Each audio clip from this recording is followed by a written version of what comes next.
Hello. So sorry I'm late. My delivery man got a little lost. Very lost. He went to the wrong village. Anyway, welcome everyone. Good to see you. Good to see you. Welcome to a very special stream. Very special stream. Welcome everyone. Hello. Let me greet everyone here. Let's scroll up a little. Oh wait, no. I'm gonna do a new strategy. I'm gonna start from the bottom. Cozy Nero, hello. Freya, hello. And oh, thank you for doing a little shout out for me. Thank you. Oh, Pokemon Unite. Oh, fun. Welcome Freya, welcome. Hope the food wasn't cold. Well, it was sushi, so it being cold was not the end of the world. Lucky for me. Robbie, welcome. Blizzinum, hello. Snacks, welcome. Kuro Happy, hello. Caramel Sicko, hello. Little Ant, welcome. Fua Time, hello. Elin, hello. Metro Dweller, welcome. Mr. Fuis, welcome. The Elite, hello. Yeah, it was sushi, but it was not really that good, to be honest. I ordered like crunchy stuff because I love all the tempura related things, and it was a little soggy, unfortunately. But sushi is such a it's very sad. Yeah, for sure. I'm not sure how it got soggy. I guess it was in the bag for too long or something, but it was not really good. I could totally make it better myself. I love tempura though, yeah. I know often like westernized sushi is considered some kind of sin, you know? But this one I kind of like. Usually I'm more of a fan of the plainer stuff, you know, like just rice and fish, but I like tempura. But yeah, I thought, hey, today is special, why not do like a special thing and have some takeout? For me, it works that way sometimes. Korogari, hello. Great teacher Onizuka, welcome. George, hello. I ate sushi with ketchup and fries. You found out my sinful secret. Disco Isaac, hello. You're watching VODs. I have some on YouTube. I still have to upload a bunch of them. I have been slacking. Garland, hello. Soul of Chaos, welcome. Hello. Oh, I have not greeted everyone just yet though. Teutonic Sorcery, hello. Crunch, hello. Zero Sanity, welcome. Lone Spectre, hello. Hello. Utsuro, hello. Astraios, hello. Voltax, hello. Varanya, hello. Obscuria, hiya. Destichado, hello. Renke, hello. Tavalori, welcome. Dearless, hello. But what's this? Hey. Ventilary, hello. Agrippa, hello. Sikand, welcome.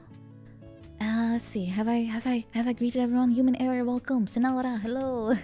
Lurkar, welcome. We had fun with the race. That's good to hear. I told Alker like, hey, just in case we beat the game too fast, why don't we have some backup games? And we didn't even get halfway through the game. I completely underestimated the game. Yeah. We'll try again. We'll see how it goes. We'll see if we can actually beat it the next time. We're gonna see. Yeah, it was very hard, and I was using an Xbox controller, which is very, very stiff and rigid, especially on the D-pad. And after like a few hours, I could really feel my wrist just that did not improve my gameplay. That did not improve my gameplay. But thank you. I'm glad you had fun. It was really tense at times because I felt like I was so behind at the start. Like, oh. But yeah, we're gonna try it again, and we're gonna beat that game. We are going to beat it sensely, and we're gonna get those gamer medals. I have them ready to be pinned. But Contra is probably one of those games where once you get the tactics, like all the little tricks, you can just beat it like a million times faster and easier. But yeah, we're gonna do it. We're gonna do it. But today is not a gaming stream though. Today we're not going to game. We're going to instead stretch our legs a little, and we're gonna do some sightseeing across the Netherlands because that's where I'm from. I thought it might be fun to to show you my country. So yeah, virtual tour, since we can't all just, you know, jump in a plane and go straight to Schiphol. Yes, I'm going to teleport all of you in a moment. Don't worry. I'm gonna make it easy to be able to join the tour. I've thought ahead that far. How fortunate, right? How fortunate, exactly. So everyone, get a nice stretch in. Stretch those legs, stretch those arms, and get a drink before, because you know, once we're in the bus, you can't just get off. I'm joking, of course. You're not stuck here. Of course not. Am I going to use my megaphone? Yes, probably. That's what you do on tours, right? That's how tours work. I have to blare into one of those and make sure everyone hears me, and there's no stragglers that get lost and will forever wander the Netherlands until they are found minutes later, because you can't get lost here. You cannot get lost here. Trust me. If you could get lost in the Netherlands, I would have already been a goner. I would have been a goner already. Oh yeah, we have a sign, right? Like a gesture you make when you when you have to identify yourself to the group or something. I don't know how tours work. I never went on one. I am basing all of this on what I expect a tour to be, so I have never done anything like this before. I'm just gonna do my best. How did the delivery man get lost? I don't know. Maybe maybe he went through a portal and ended up in Germany or Belgium, or I don't know. I can't think of anything either. It's not like the street was invented yesterday or something. Oh, we all hold hands, exactly. Let's make one long queue, or how do you call it? Like a what's it called? Like a big line. Let's make a big line. And we all walk together hand in hand. A chain. Yeah, let's make a chain. That way no one can get lost, and yeah, it'll be very convenient for us because everyone has to wait for us, right? They'll have to just wait and sit there for minutes until everyone's across. Yeah, accountability buddy. Exactly. But some rules for the tour. There are no rules really. If you have any questions for me along the way, please feel free to ask them. I might not always know the answer, of course. I am basing all of this on memory, and my memory is not that good. But I'm gonna do my best.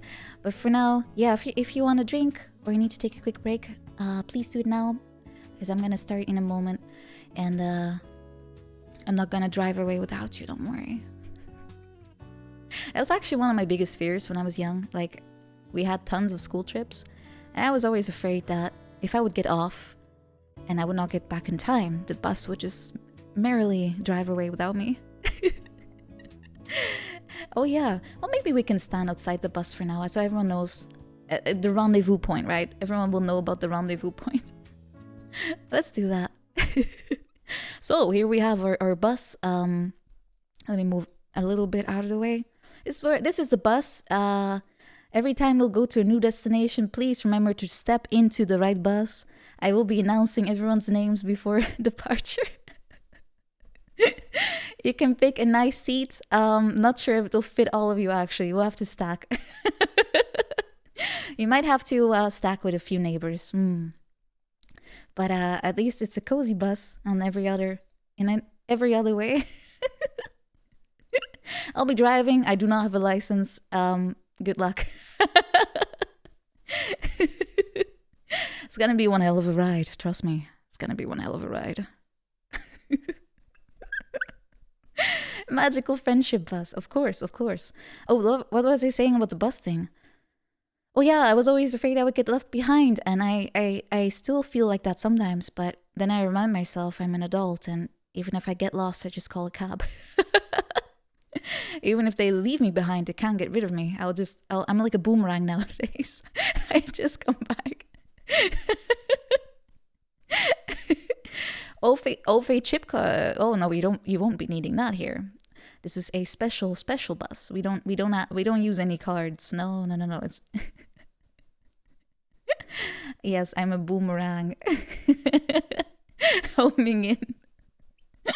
I'm like those bullets from Contra. It doesn't matter if you think you've lost me. I'm still gonna show up in the corner and spawn in the least you expect it. So yeah. Why don't we get started, everyone? Get in the bus. I'm gonna get in the bus, everyone. Get in there. I want to depart in a few minutes, and we have a lot of people to pack in here. Make an orderly line. Please get into the bus.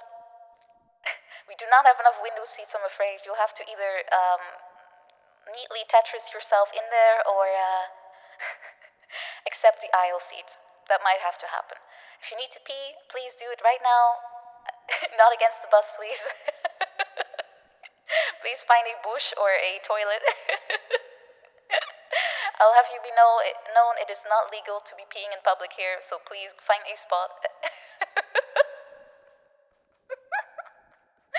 There are windows, but there might not be enough window seats. That's a different problem. We have tons of what are they called? Like those outhouses, those little green container things. We have plenty of those. All over the place, magically. So, if you're all ready, why don't we head up inside?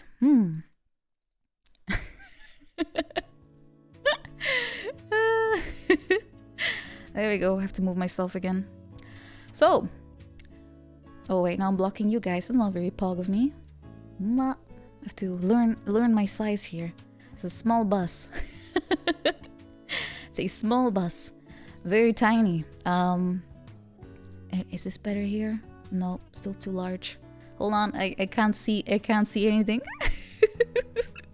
Alright, this will do. So, small bus for small country. Exactly.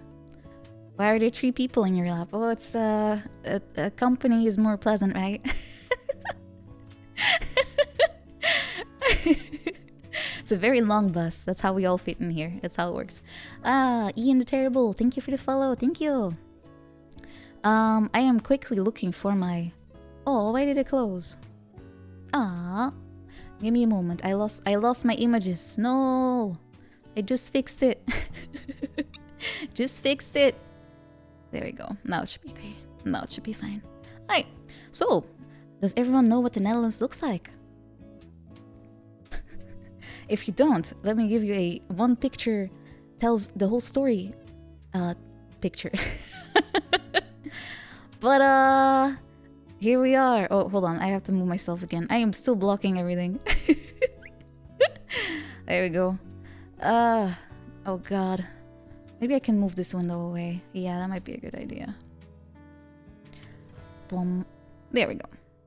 There we go. Now it's good. Now it's good. So, this is your this is our introduction screen to the Netherlands. This is what you see right now while looking outside. Well, at least you're not looking at the red light district, right? At least we're not starting there. But yeah, I did promise that we're not gonna spend all of our time in Amsterdam, because most likely, if you do go here, that will be the #1 place you'll visit. And in fact, I think most tourists don't even leave it, which is a shame, really, because you're gonna miss out on so many things. You're gonna miss out on so many things. Amsterdam, it's alright, but I'm not a fan of big cities in general. I like the smaller stuff. I really do. But we are going to have some Amsterdam today. But after that, I will take you right out of the Randstad. We're gonna go straight into the provinces. But just to get Amsterdam out of the way, let me home in on our little map here. Ooh, This is Amsterdam, at least on the big map. But we also, of course, need some pictures to show alongside that. So let me get back to my my Dutch camping. Apparently, wasn't aware it was a camping, but let's look at some pictures of Amsterdam, and I will guide you along. Here we have our beautiful canal pictures. You're gonna see a lot of that. Well, let's start with a quick rundown of Amsterdam, shall we? I'm gonna try and zoom in a little bit. I hope you can read this. If it's too small, let me know. I will zoom even harder. I can always make it bigger for now. Here we go. I can always make it a little bigger.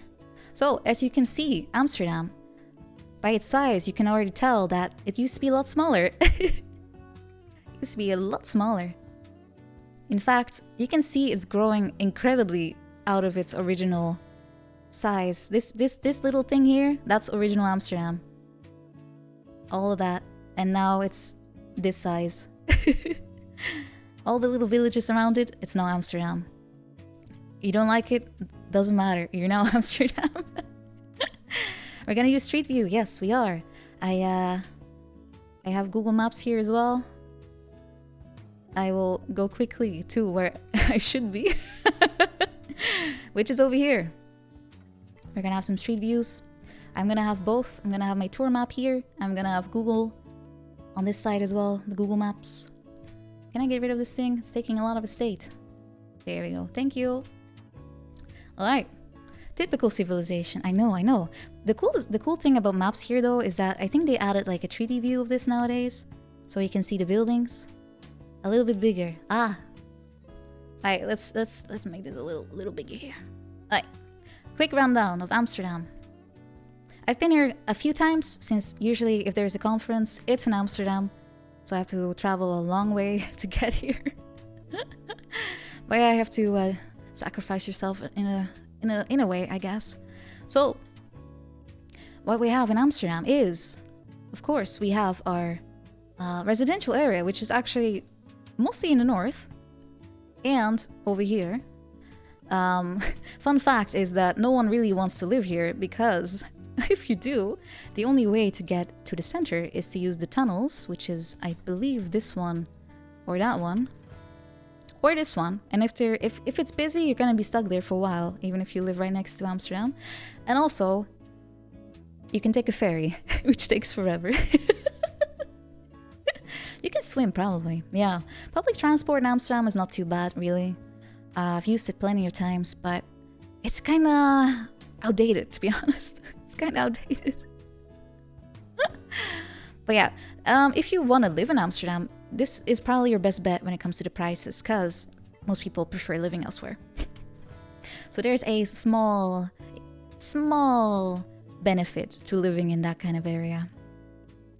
But yeah, most people, by the way, don't even have a car in this city, because it's so difficult to drive around here. Streets are incredibly narrow. You're gonna have tourists on your car window all the time. If you speed up only a tiny bit, it's gonna roll right off your car, because they are walking everywhere. It's incredibly dangerous to be walking in Amsterdam, trust me.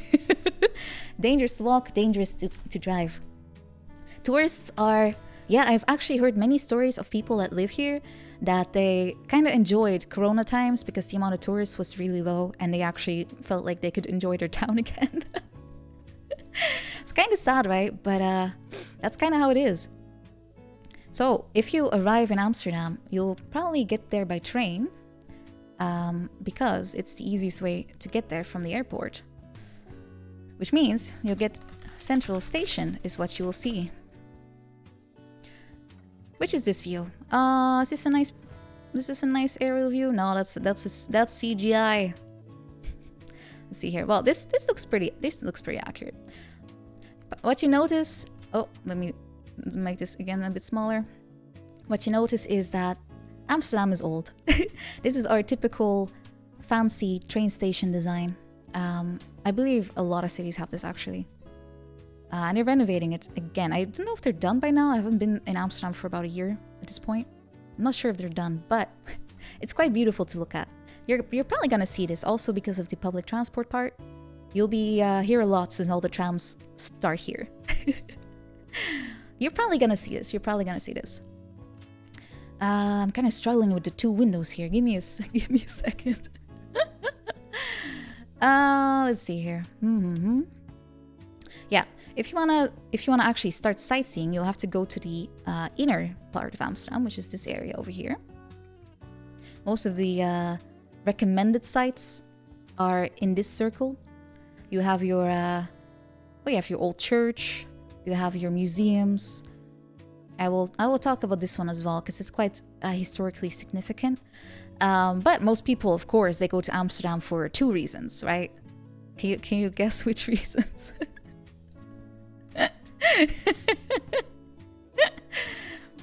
Bum bum bum bum bum bum bum bum bum. Cheese and windmills. Ding ding ding ding ding ding ding ding ding ding ding. No. No. What they come for is it both starts with a W. I will leave it at that. So, what you'll most likely will be seeing is the area that is over here. At least I believe it was this one. I will cheat real quick, just so I know exactly what I'm supposed to look at. Where are you? Oh, here we go. There we go. That's the part. This particular area over here. This is what you most likely walk past. But the fun fact is, this is called the red light district. That probably rings a bell, I assume, because it's turned into a bit of a generic term for this kind of activity. But fun fact is, you don't even have to go there. It's literally a tourist trap in that sense. If you want to find the main reason to be there, you can go anywhere, really. There's plenty of ladies behind the windows elsewhere too. But it is a relatively nice walk because you have a lot of old architecture on this side. That is still a good draw for going here. Because Amsterdam originally is like a port city, right? So, of course, they made their money with a lot of different kinds of ventures. You can, you know which ones. Diamonds was also a big one, by the way. There was a trade in that as well. But beyond this area, this is very tourist. This is extremely touristy. Everything about Amsterdam is touristy. That's why I never recommend going there and there alone. Let's see. I'm just looking at the map real quick. Yeah, the things I mostly want to talk about is more museums, because I find that personally a bit more interesting. And Amsterdam has quite a lot of them, actually. Lots of art museums, especially. I just wanted to get it out of the way, you know. Amsterdam is known for two things, and I want to break that conception that that's all you can get there, and I want to focus on the more cultural stuff. Because that's what's more unique about it, you know.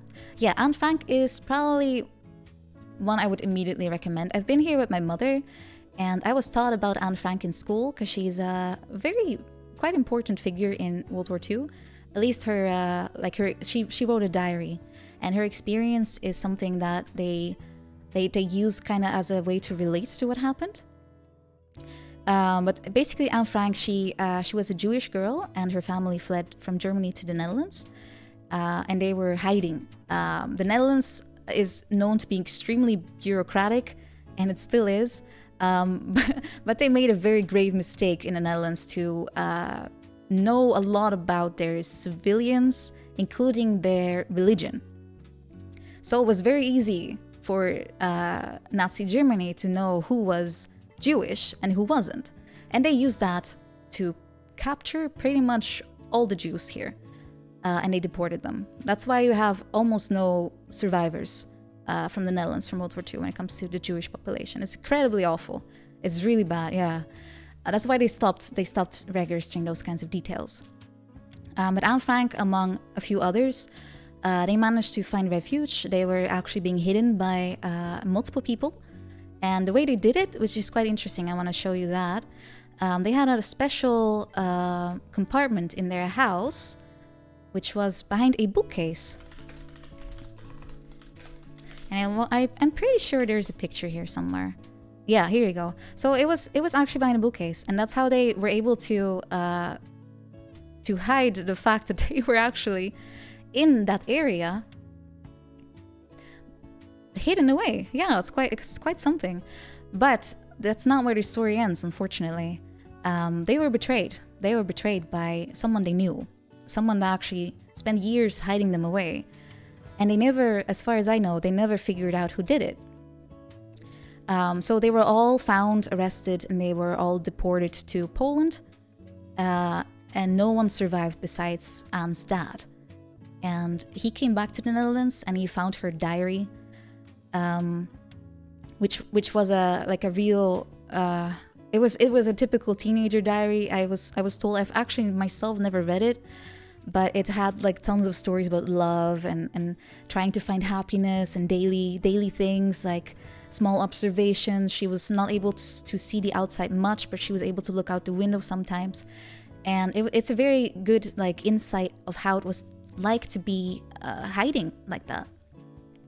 But of course, it also, because it's a teenager diary, it also featured some parts that were censored out. It's been heavily edited as far as I know, because, teenagers. But the book is recommended to read. It's been translated in pretty much every language out there.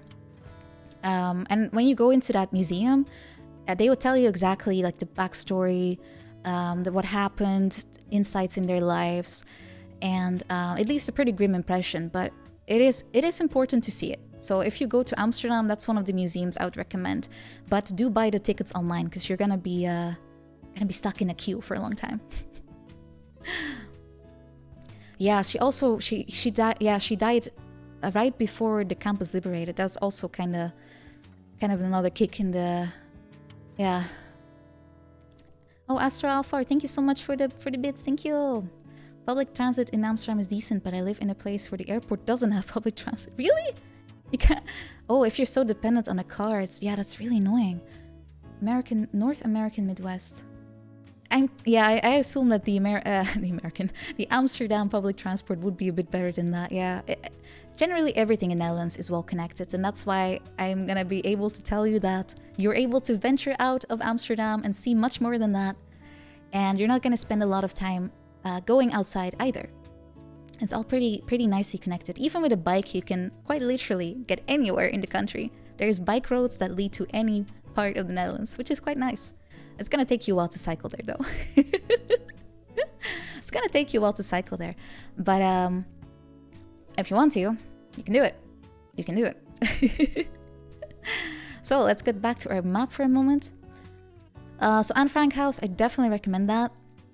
There's more museums, of course. You have the Rijksmuseum, which is very popular. I've tried going there once, but they were so crowded at that point that we couldn't even secure any tickets.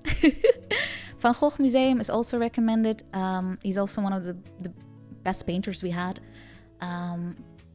So that's also a very nice art museum if you enjoy art, of course.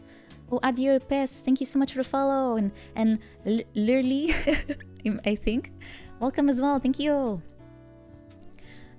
Yuki Sore, you saw the bike roads. Yeah, I'm sure Dutch like roads look very weird if you're not used to them. Let me see if I can find a picture of that as well. Because every Dutch traffic, like all the signs, colors and everything that we use, it's extremely crowded, sophisticated though, but you get less accidents. So, feed spot, that's what we call a bike lane. We have lots of these. I know these kind of scare Americans, apparently. These constructions are incredibly scary to the Americans, as far as I've been told. We call it a rotonde.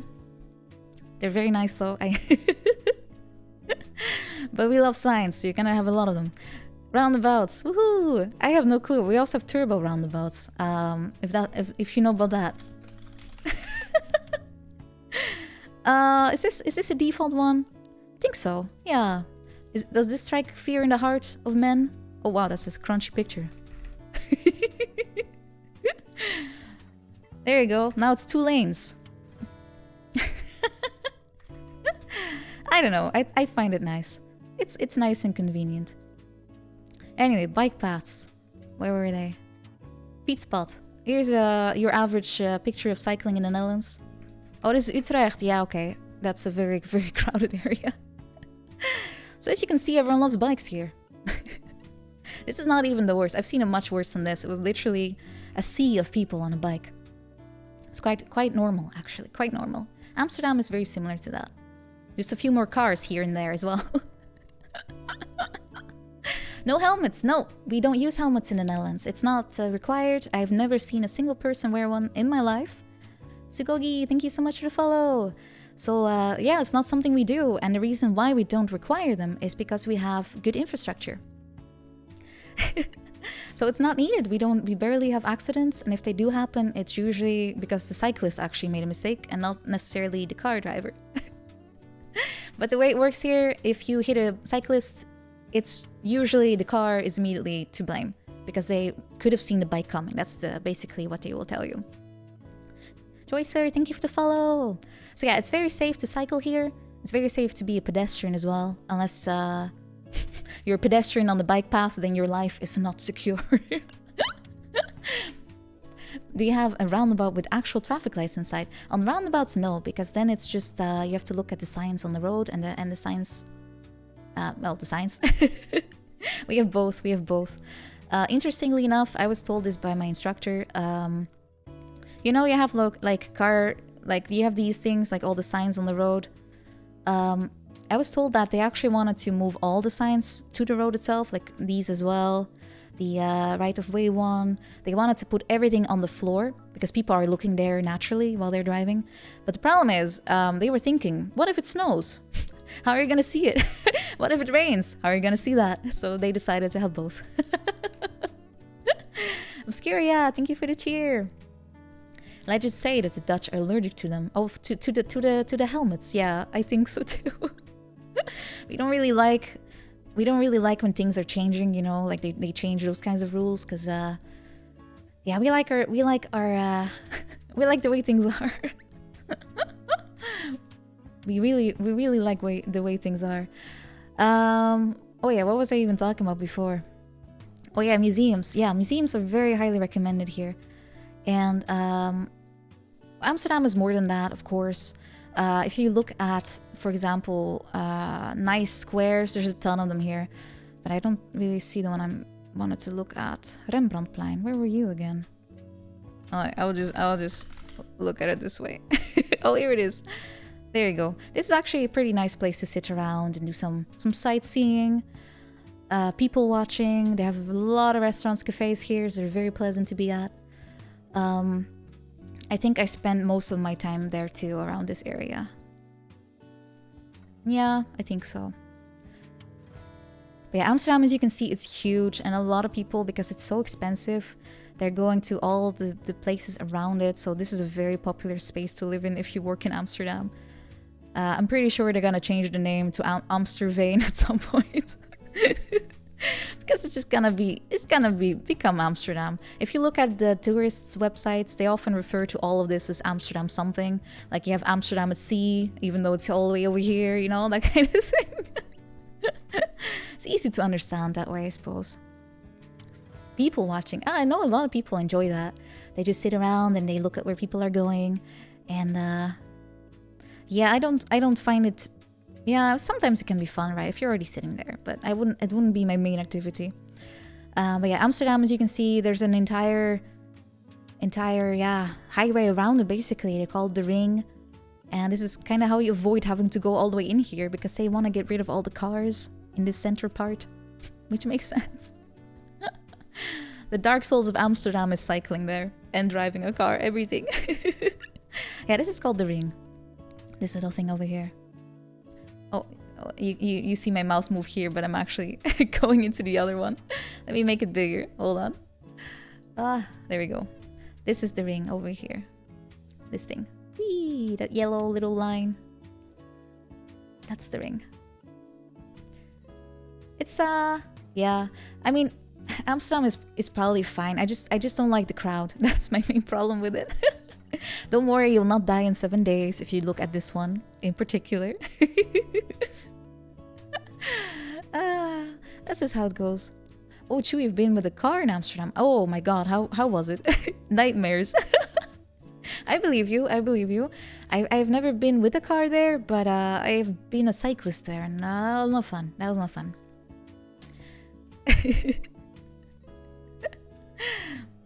Oh yeah. Let's see. Where can we go next? What's a nice segue? I think based on where we're looking at. Oh, maybe this area. Yeah, let's look at this one. I think it's a Bollenstreek, right? Yeah, that's the one. That's the one. So we're moving on to the next area, which is called the Bollenstreek, which is basically means flower bulb area, I guess. That's what my translation would be. This is something you probably will see a lot on like Instagram pictures, right? Because what it means, it's basically a sea of flowers. It's basically a sea of flowers. And it's very pretty, of course. It's very, very, very pretty. It's, what it actually is that this is not there just to be a garden. This is actually where they grow them to sell them. So, if you're not aware, Netherlands is like super well known for its flowers. And I think it's actually the thing they make the most money of. If you look at like charts of export from agriculture, you'll see Netherlands is like always number 2, despite the absolute size of the country. Like, I think USA exports maybe twice as much as we do, but if you look at the size, this is USA, and we're here. But oh god, I keep using my mouse, but you can't actually see it yet. Oh, hold on. Netherlands is this size, and then you have to zoom out to even see the US. And we have half of their export, right? How do they do it? Well, it's because they're looking at the worth, like the value, not so much the amount of like volume. That's how they do it. Oh, there's... Oh, wait, Pygmy, thank you! Don't leave me behind, Amsterdam. Don't worry, Pygmy, you're still on the bus.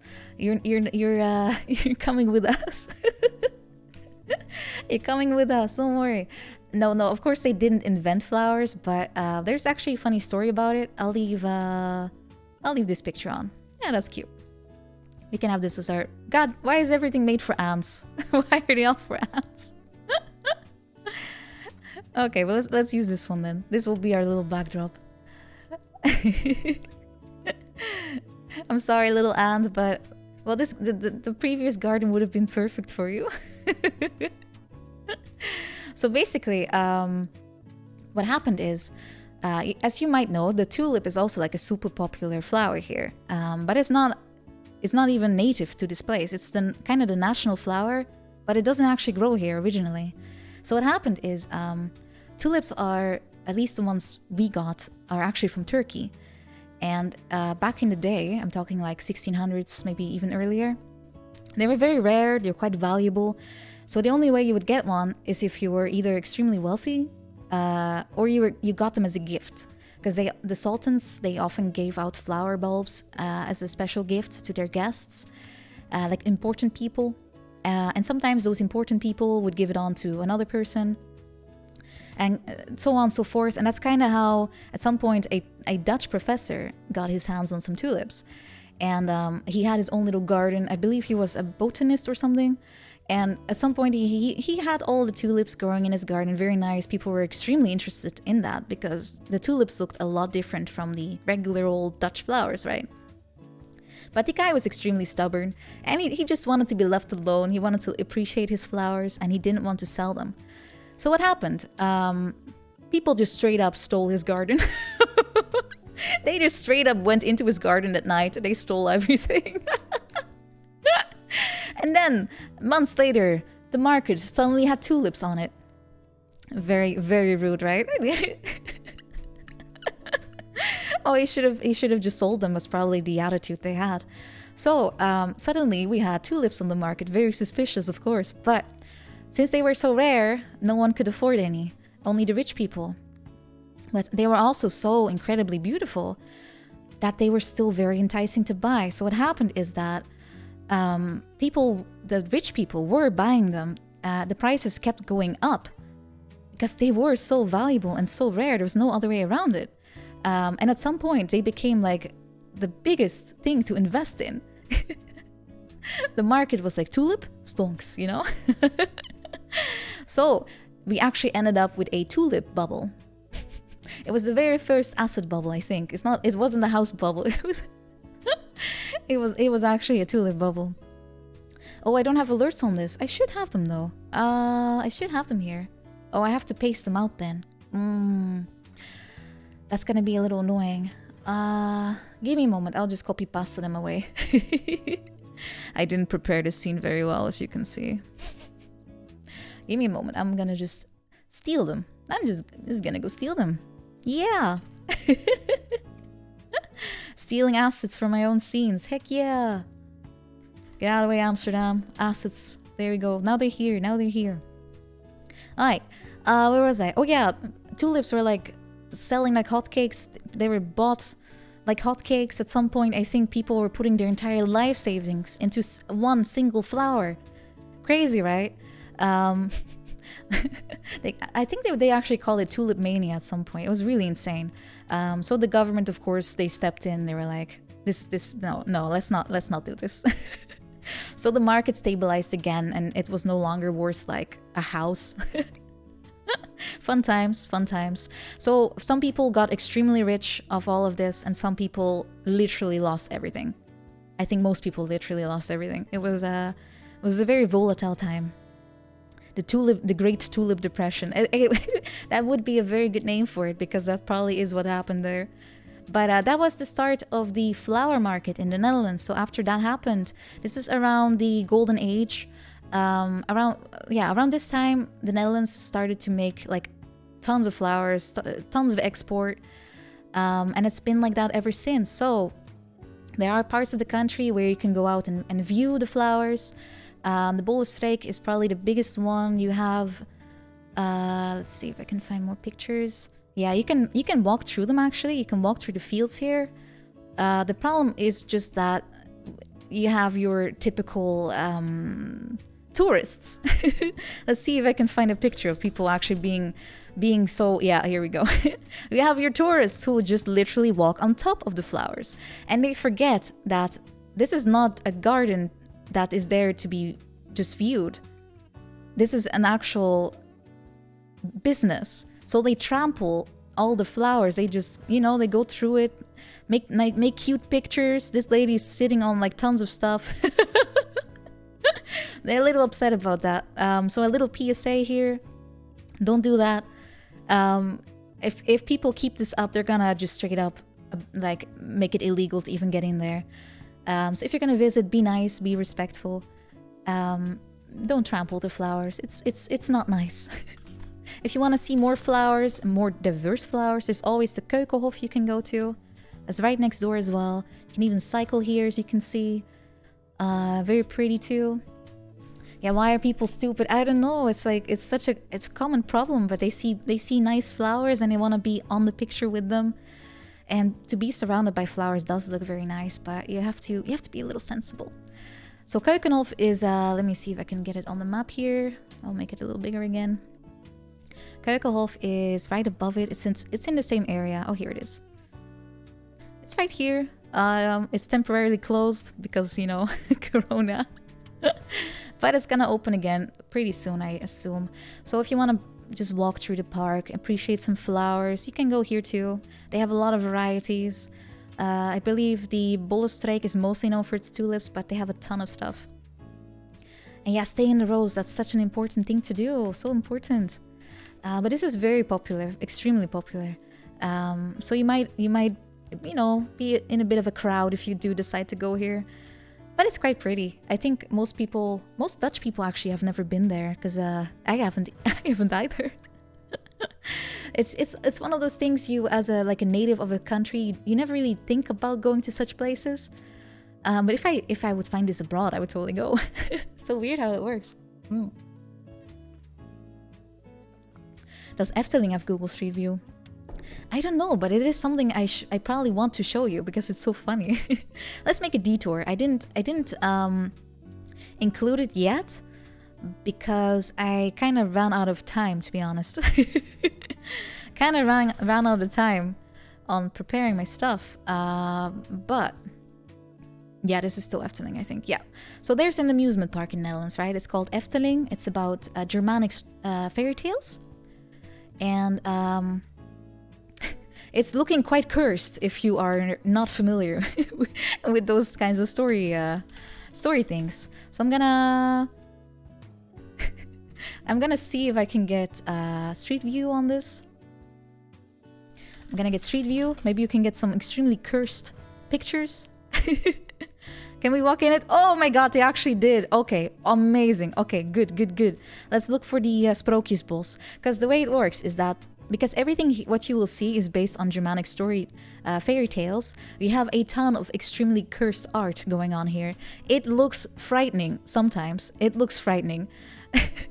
Let's see if I can find the entrance to the forest here, because it is so incredibly awful. But it's an amusement park. I do recommend going here, by the way. I do recommend it. It is cursed in such a great way. But I have to look at the where is Flying Dutchman. Oh, this one is so much fun, by the way. Oh, they have frick, what's it called? They have a whole 360 view on these roller coaster rides. Oh, I want to show that to you too. It's on YouTube. I'm gonna show that later. First, let me make this bigger so you can actually view things. I think Sprookjesbos is here then somewhere. I'm just gonna Google it. Sprookjesbos. Sprookjesboom, also fine. Oh, okay, this might be it. Let's see. Let's just drop ourselves in. Oh, that goes into a ride. Very cool. Frick, where am I? Oh, this is I think this is one of those. Yeah. So basically, what they're doing is they basically themed all of their rides around fairy tales. So there's a bunch. Oh, Klein Duimpje. Maybe that's a good one. Klein Duimpje is oh, what was that one about again? Like a little guy, right? Rumpelstiltskin is a more well-known one. That one is Rumpelstiltskin. Can we look inside? Because what they did here is they had like animatronics, and they look so spooky. I think you know what? I'm just gonna use images. I think that'll be quicker actually. I can't find it in time. It's gonna take a while. Sprookjesbos. So here's a tree.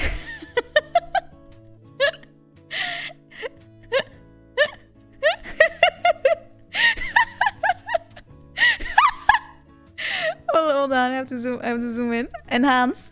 Look at this. Look at it. Big chungus.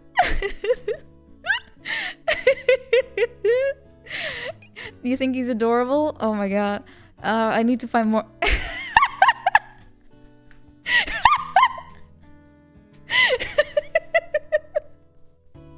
The position on this guy.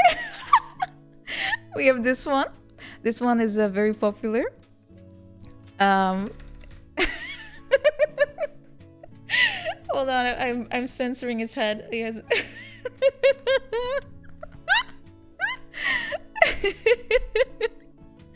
So what he does, his neck, it just keeps going up and down, right? It's extending. That's what he does. Oh, do we have more cursed stuff? We have to have. There's like tons of grannies that are super spooky. Oh, Jesus Christ, Pinocchio. Oh no. Oh, Pinocchio, you do not look like you should be looking.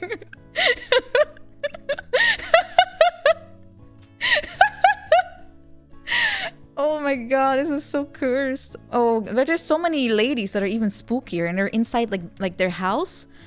What was the one with the what was the fairy tale with the old lady? It's not the gingerbread house one. I don't think they have that one here. Was it Rumpelstiltskin? Is he in here too? Is oh Jesus! Oh, the nightmare fuel. Oh, Hans and Grietje. Let's see if they have that. Oh, they do. Okay. Oh, that was the one. Okay, but Grandma looked extremely spooky in this one, I think.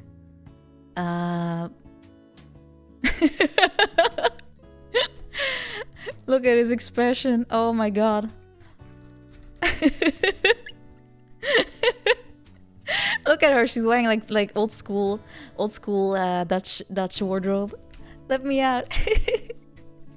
But there's so many cursed little fairy tale stuff in here. It's so fun to go through it. This one's looking pretty normal still for the standards that they have going here. I wish I could find the grandma I'm looking for, because she looked extremely weird. So yeah, that's a popular amusement park we have here. Was not on my tour, but I do recommend it. I'm gonna probably make a sequel to this, because I missed out on so much stuff. Like literally, I didn't put in literally 2/10 of what I wanted. No, that sounds really tiny. I only put like 1/10 in here that I wanted to showcase. I skipped so much. I skipped so much. Oh yeah, I can show you those videos of the rides. That's quite fun. That's quite fun. YouTube, come here. Come, chameleon. There's a lot of stuff going here. Dang it, get out of here with RTS. Let's see, Efteling. Efteling, which one was it? Vliegende Hollander, right? Yeah. Nice recommends. No, right? I think it was on their own... Was it this one? They had like a point of view type of thing. Like you can use 3D, but it was on their own channel though. Yeah, so the Flying Dutchman, you might know it from SpongeBob actually, but it's a real legend. It was a ship that had tons of stuff on it and it sank. I guess this one is a... Get out of here, Campina. I don't want to buy cork. I'm not buying cork today. Oh no, this is not with 3D, but you will still be able to see the ride though. Oh. Let me turn on the... Oh, this is so loud. Holy fuck. Let me skip ahead a little. So the story here is that this is a ship. The ride itself is like a boat. It's a roller coaster, by the way. It's a roller coaster. Let me make it a little bigger. Oh, it's really big. Right, we're not making it bigger. It's mostly about the atmosphere, though. So you're going in.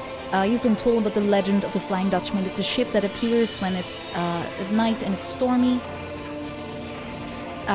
It's a ghost ship, basically. You're gonna see it. If you see it, you're screwed. That's kind of the story. So what happens is you get caught in the grasp of the Flying Dutchman. And then there's a voice-over and everything, which is quite cool. If you're in here, it's really cool. Let me put up the volume a little bit more so you can... People are, of course, talking through it. At some point, you should be hearing the voiceover. Here we go. You hear the bells ring. A lot of... there's a lot of stories to do with these kinds of ghost ships. I know Zelda had one as well. Yeah, you go through smoke, all the lights are off, and then you see him.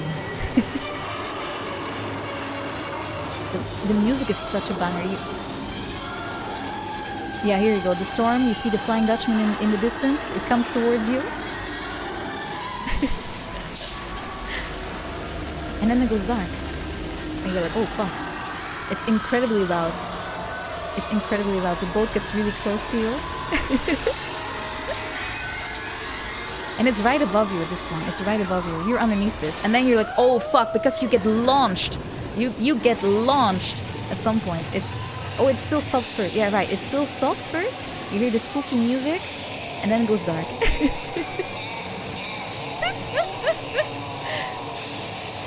It's incredibly cool of a ride. I went in here twice, and I hate roller coasters normally, but I was willing to go through it. I was willing to go through this because it was so cool. But this is potato quality, honestly. Okay. And then you get literally kicked out. And you get splashed because it's a water ride, it turns out. But it's so cool. It's so cool. This was when they were experimenting with storytelling in amusement rides. And there's a better one. It's Baron. I will never go into this ride. I will never ever go into this one. But this one has this one had 3D in it, or at least you could look around. or maybe not. So this one even has a whole movie dedicated to it, to show you the backstory. So the Baron, this ride, is based on a Dutch mythology, which is the vtuber, which is basically a white witch. And what they did, at least in the Dutch mythology, is that they always guarded treasure. They always guarded treasure. So this is why I don't want to go on this ride, by the way. Did you see that? Did you see how down you go? Awful. But the story is that they were mining for treasures, and the white witches were telling them to back off. Stop doing this. We will curse you. We will curse you if you keep mining. But they didn't. They didn't do that. So at some point they get confronted by the white witches. I'm not sure if you see that in this ride, actually.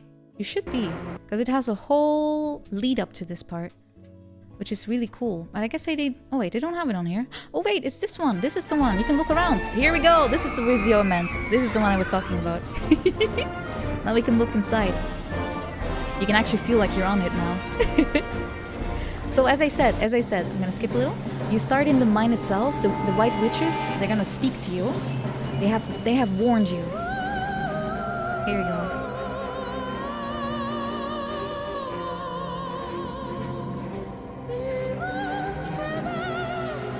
You were warned. You who did not listen. We white witches. We watched the gold. So many things, I think. Your descent. Come before then fall. Okay, so if you act too arrogant, you will fall. So being arrogant precedes the fall down. So it is quite literal in this case. That's what she said. And then you go through the ride again. So they basically they absolutely troll you on this ride, because you go up really slow, and then they hang you right above this gap, and then they drop you. I'm not even in here and I'm already scared. Oh geez, I hate this kind of ride. I really do. You'll never find me in here. But this is based on Dutch mythology, which I think is incredibly cool, because I was never really aware that we had so much lore, but it's usually quite corny lore, to be honest. But I like that they had a whole song dedicated to it.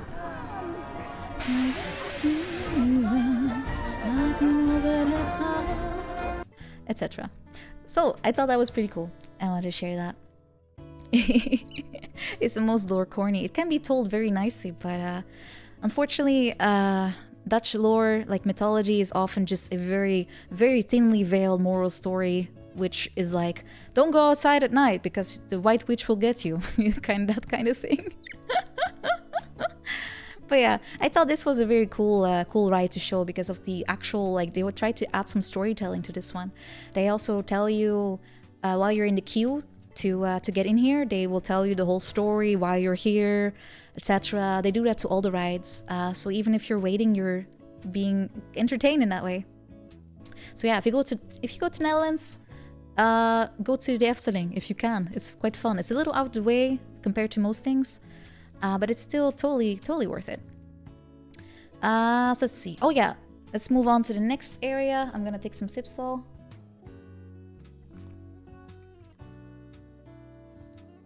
Yeah, I know most mythology is basically just yeah, the thing is though, this is this is something I learn and sometimes use at work, but storytelling, the reason why it's so insanely popular and so effective is that we as people, humans, we are literally designed to work with storytelling. There's a reason why you remember stories better than just dry facts, right? If you have a bunch of facts that you want to remember, you can write them in a way of a story and you'll remember it like 10 times better. It's just the way that we were wired.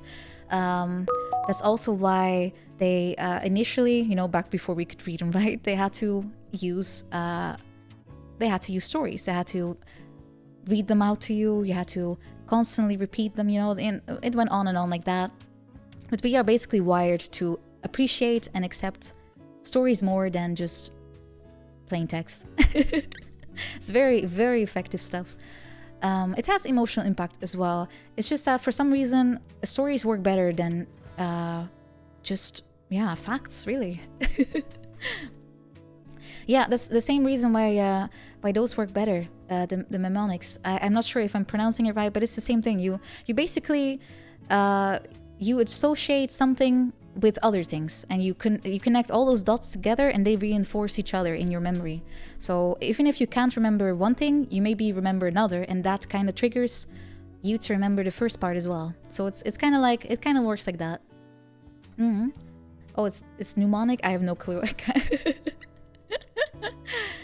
But yeah, it helps. It helps a lot more. Same reason why with passwords they recommend you do not just use letters, random letters and numbers, but instead you create a little story out of words. It's easier to remember, and it's also harder to hack. That's how it is. Let's see, tour. Oh yeah, we have next up. Maybe we can go to yeah, Den Haag, right? Yeah, let's go there. That's probably a good way to go as well, because The Hague, we call Den Haag. It's probably the second most important city we have going here. It's the seat of the government, actually. It's right here at the coast. You can see it on the map here. You have Amsterdam here, and The Hague is right there. It looks maybe like it's far away, but I think this is literally half an hour. Half an hour by train, maybe even less. I'm not sure. Netherlands tiny. Keep it in, only 3 more hours. If you want to take a pee break, I'm sorry. You're still stuck here for a while.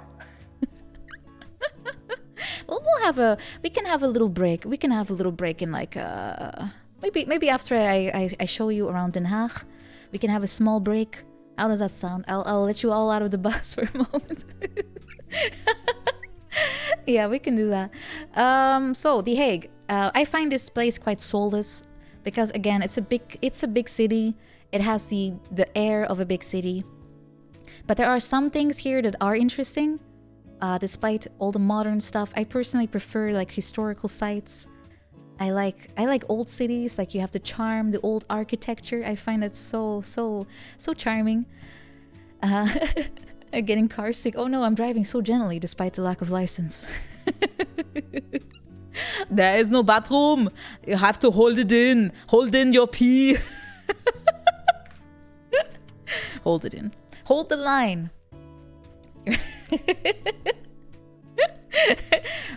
Arnold Schwarzenegger, please stop. Please stop. Get out of my car. Get out of my bus. You weren't invited. Get out of here.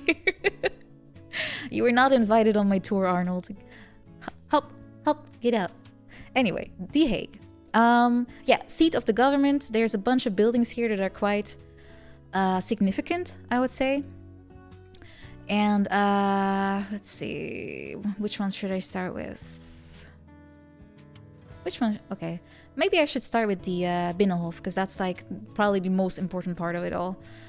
Was it this one? I think so. Yeah, it's this part. So this entire area, am I looking at the right thing? Yeah, this entire area you see here, that is where most of the government stuff is. And I'm gonna show you with some pictures, because that's what we are here for, of course. We want to see the visuals. Binnenhof. It has a bunch of... It's basically a big square, right?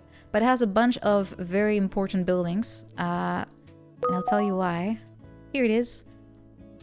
The reason why it is so significant is because this big building over here, this is the Ridderzaal.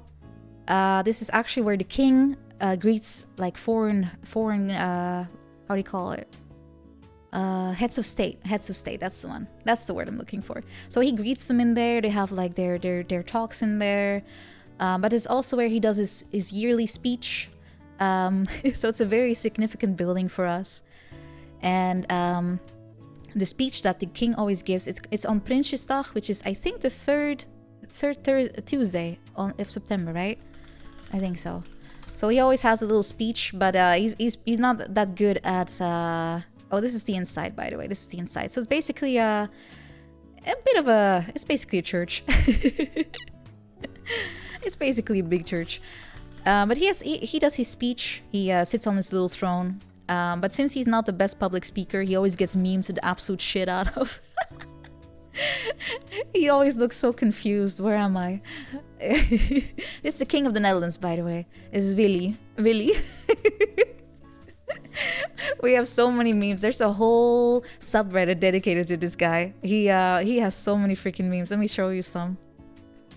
Circle track. That's circle jerk in Dutch. You'll see that most of them have the king in it. I'm sure you'll find... Oh, not even? Not even? Oh, here you go. They always use the worst pictures they can find of him. Which is always the awkward smiles, you know?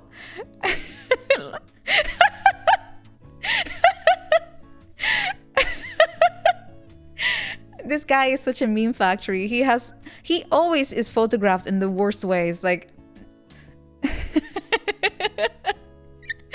He always has the worst photographs. Oh, this is the worst pun I've seen in my life. Okay, what this says is, give me the crown. I want it. Because his first name is Willem. And this is how you say want. So give me the crown, I want it. Oh, oh my god, that's so bad. Oh. He's very charming. Extremely charming man. So anyway, that's our king. He's a nice guy, but he loves to go on holidays during crisis, so people don't really like him anymore. So yeah, this is the most important part of Den Haag, really. If you like historical stuff, the significant stuff. Oh, wait, I should probably stay here. Yeah, because they also have a ton of museums here. They also have lots of coffee shops, as you can see. Oh yeah, the first museum I will show you. I find this quite interesting because it's dedicated to MC Escher. If you know him, he's quite famous for his prints. This guy is actually Dutch. If you see the pictures, you probably will recognize this. He made all of these things, like the perspective puzzles. Let me make this a little smaller again. Whoop, there we go. This is all made by Escher. All those things where you see impossible scenarios, you know, like impossible pictures. Perspective is weird, or things are like the stair one is a good one. If you look at this really critically, you'll see that this is actually not possible. This is not possible, right? So this is made by Escher. He is a Dutch guy, or was a Dutch guy. He was actually, during his life, he was not well known at all. He was already 70-something before people even found out about him. But nowadays, he's quite well known. This one is also, I think, yeah, this one is also pretty popular, or at least well known. This one you see where the birds slowly turn into fish. That's also a popular one. The endless stairs. Yeah, I know which one you're talking about. Let's see. We have this one as stairs, but there was another one. It had more pillars on it, I think. Was it this one? I think so. This one as well. As you can see, it's crazy. There's a lot of detail in here. And if you look at it super long, it's confusing. It's like, how did he do that, you know? Like here, you go down the stairs, but suddenly you also go here and there, and then it's like, huh? This doesn't look like it should be on the same plane, you know? The same dimension. So I find them quite interesting. And his museum, the one that's dedicated to him, they have like a ton of his work on display. So it's literally all in the same area. So you can easily do that in a day. You can easily do all this in one day. And right next to it is actually another museum, Maurits House. It's also a very popular one because it has a lot of paintings from the Golden Age.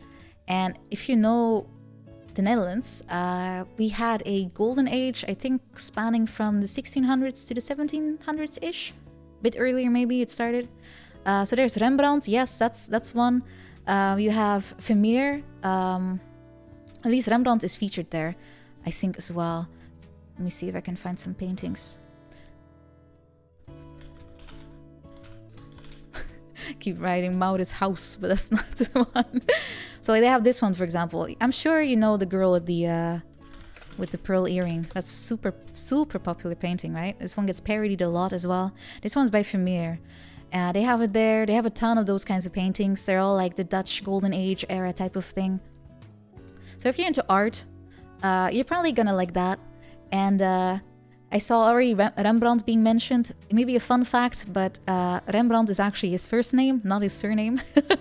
So you have Vermeer, which goes by his surname. And I was also always wondering to myself, why is one guy known by his first name and the other guy by his surname? And it turns out Rembrandt actually used the Italian style of signing, like his paintings. So he used his first name rather than his surname, while a lot of other Dutch painters use their surname. So he went by an Italian custom. And of course, people get used to certain phrasings.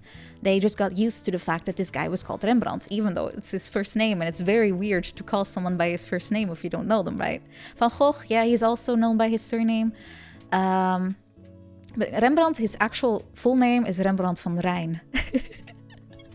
So that's how he's supposed to be called. He should have signed with Van Rijn if he wanted to go with the usual tradition, but he didn't. And it stuck with that. So yeah, Vermeer, Van Gogh, all that, all with surnames. So yeah, if you like Dutch painters, give that museum a try. Mauritshuis. I've heard about it. I've never been there. I've heard stories that it's quite imposing, quite nice. So it's still on my own bucket list. So one day maybe I can visit once everything's open again. What else do we have? Oh yeah, in this area there's also something really funny that I could not show you this. It's called Maduro Dam, and probably if you hear that you're like, huh? What could that possibly be? But let me show you. You will never expect this. You will never expect this. What this museum is that you get to roleplay as a kaiju. What this is they made all the important stuff in the Netherlands into miniatures. So you're literally walking on a scaled version of the Netherlands. So if you want to rampage like Godzilla, you can, in between historical Dutch sites.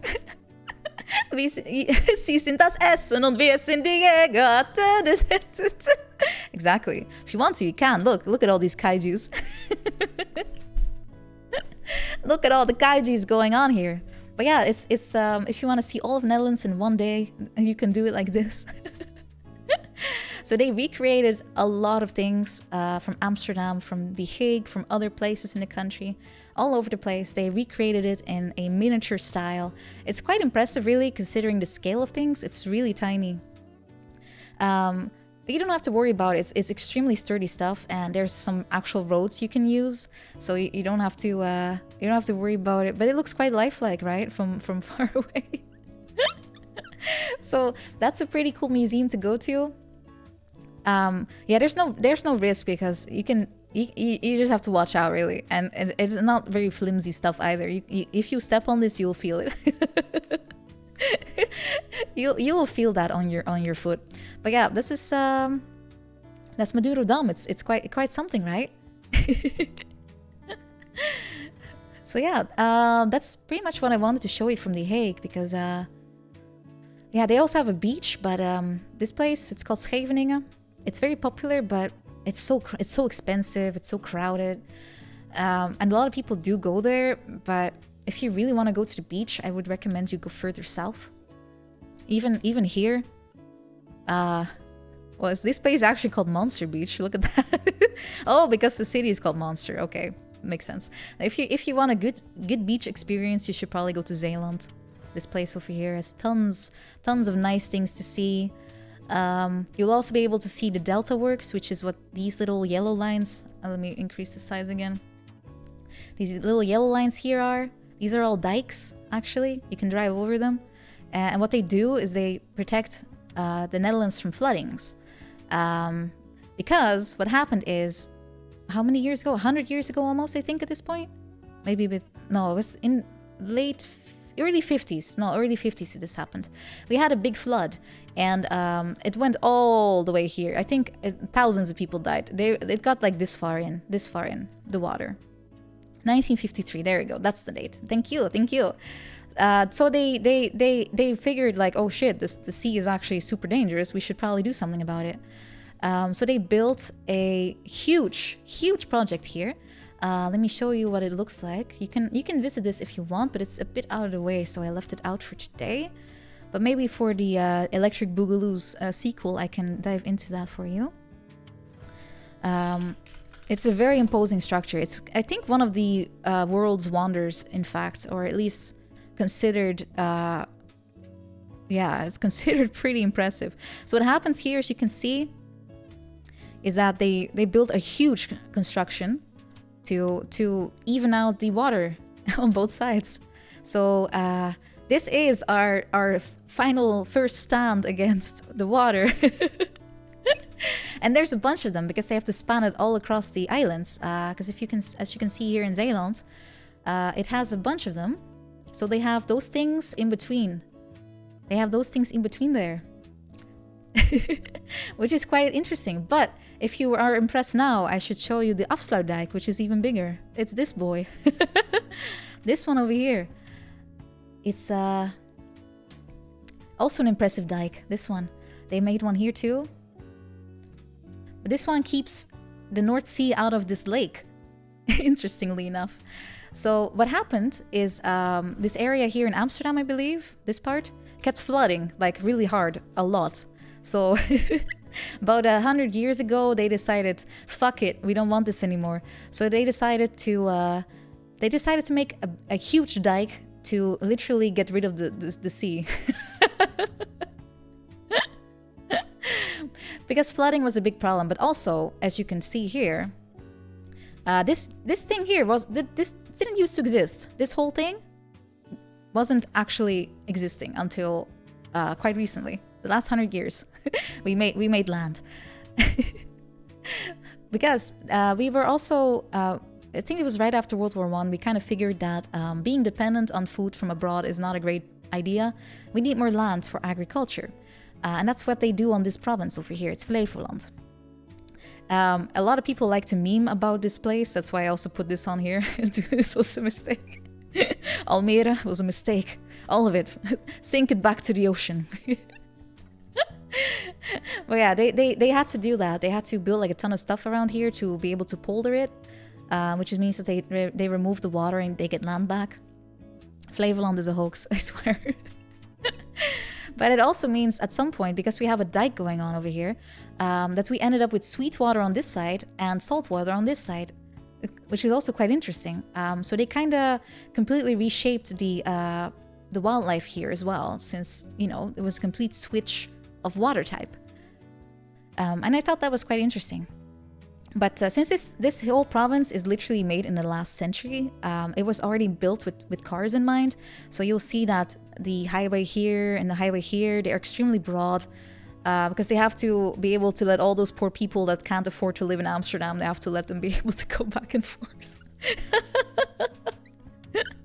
That's how it goes. It's how it goes. Yeah, most of the stuff you see here is all farming land. They have Oostvaardersplassen, is that here somewhere? Oh, here. They have here a park, natural reserve, they want to call it, but it's kind of a failure because all the animals there keep starving to death all the time, and people keep feeding them, and the populations are so out of whack of the animals. It's such a shit show. So they're trying to have nature do its thing, but it ends up with tons of dying animals. It's such a disaster, and it's a recurring problem. I still don't know why won't they just solve it? I don't know, but that's going on over here ish. Yeah, so reclaiming land is very, very common here. There's also a great example here. This place called Urk. It's also a very memeable spot. This used to be an island. It's no longer an island, as you can see. But this place was so isolated that they even ended up with a genetic disorder due to the amount of wincest going on in there. But now that they're connected to the mainland, maybe they'll stop doing that and solve it. Probably not. I don't know. But yeah, it's a literal thing. They literally have something that only occurs there. Yeah, I'm not even joking. It's called Urk. the Alabama of the Netherlands. Yeah, all those fishing villages have that problem, I think. Oh, I missed some follows. I'm sorry. Dahlia, hello. Or Dame Dahlia. And Fusion Destro, thank you for the follow. Oh, Poop Stain Detective, hello. Powered Pullman, welcome. Schism of the Dark, hello. Dinner Dance, welcome. Welcome. And Ifantaniel, welcome as well. I hope that was everyone. Yeah, I think so. So so that's that part. Very, very interesting, right? I just had to share this fun fact with you. I had to share the fun fact. But while we're here at the water, maybe I can show you the next part that I find interesting, at least for today. Is Texel. We have a bunch of islands, as you can see. They always teach kids the trick to remember what the hell they're looking at by using an acronym. I believe it was Tevetas. We have Texel, we have Vlieland, we have Terschelling, we have whatever this is, something with an A. Ameland, thank you. And you have Schiermonnikoog, Tevetas. That's how you remember it. They're all pretty similar, so I thought, why not grab Texel over here? The only way to get there is by ferry from Den Helder. You go like that. I've been here actually on an elementary school trip. Oh, Dakaru, hello, welcome, thank you for the follow. I've been here on a school trip. It's a super popular destination for like Dutch tourists, but I'm not sure how popular it is among like foreign tourists. But yeah, it's in the Netherlands. If you're in elementary school, it's like really common to have like if you're in the last class, it's very common to have a school trip with your with everyone from your current level, which in my case, since my school was very tiny, it was just my own. And you go somewhere very far away to learn, right? There's no sea anywhere where I live, so we went here.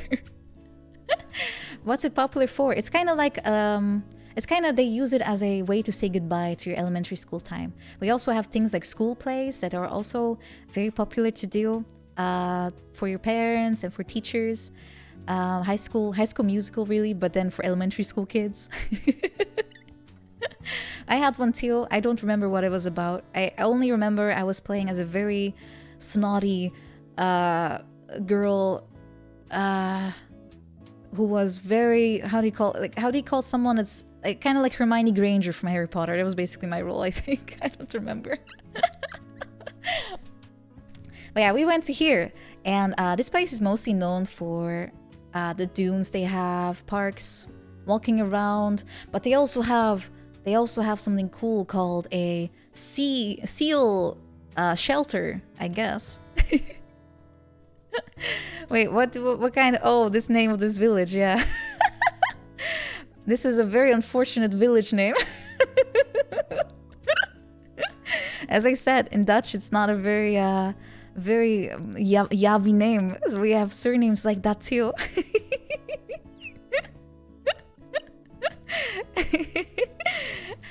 As I said, it's common-ish.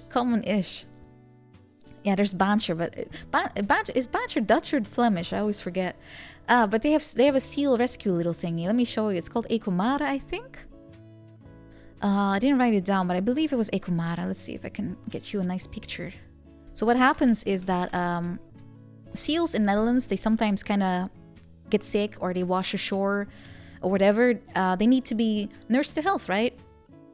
So we have we have one of those little seal rescue spots on Texel. It's very popular to visit. It's so adorable, isn't it? Look at this guy. Look at him. They're so cute. So you get to touch them and throw fish at them and stuff. It's very cute. And then once they're nursed to health, they let them out again, and they can frolic in nature. So it's very nice. And most of what I remember about Texel is that it's just pretty. You can ride around on your bike. It's very nice. It's very cute. It is literally a meme, right? But they have like baby seals as well. Look how cute. Oh, so cute. This one's not cute. Oh, he's blind. Oh no. Poor guy. At least he's being taken care of. But you have tons of little seals here. So that's what they do here. They take care of them. Is the seal rescue still okay? I'm not sure if they did have some problems getting the funding, I think. They had some problems getting funding, but that's very common here. It's very common. They have to kind of almost commercialize themselves in order to be able to stand afloat, which is kind of sucks. What else do we have in Texel? I think they also had some kind of beer. Oh yeah, there it is. Texel's beer. They have a brewery. They have some craft beer going on. That's all I remember seeing as well, even though I was not allowed to drink at that point. Let's see. Yeah. But I think I already told you this story before on stream. One of my like lesser fun memories is also from this place, like from Texel. Because I remember, because fishing is like a big part of like Dutch culture if you're at the coast. They also took us on a fishing trip. They kind of wanted to show us how fishermen do their work, like how they capture the fish, how they process them before they take them to the coast and stuff. And I really hated the experience. I hated it so much because what happened is they were very rough with the fish, right? Because I don't think anyone there saw fish as like animals. So what they did is they had big nets and they just pulled tons of fish out of the sea. And a lot of them fell out of the net. They kind of slipped through and they fell on the deck. And they were just flopping around, gasping for air. They were all dying all over the place. And me, as a little 12-year-old Nina, I was so frantically panicked when I saw that. I was like running around trying to save them. I was throwing them back into the water. But so many people around me, they really did not pay any attention. They were just walking around, not looking at the floor. They stepped on so many fish. I saw so many fish guts all over the place. It was horrific. And I really remember that vividly because I was so scared. And they didn't take me serious when I was like, I was telling my teacher like, hey, this is not cool. I don't want to be here anymore. She was like, oh, Nina, just try to learn, you know. This is how it works. And I was so upset, and that kind of left a very big mark on my school trip experience. Yeah, that's kind of what it was like. Get used to it. This is kind of how things work, you know. So yeah.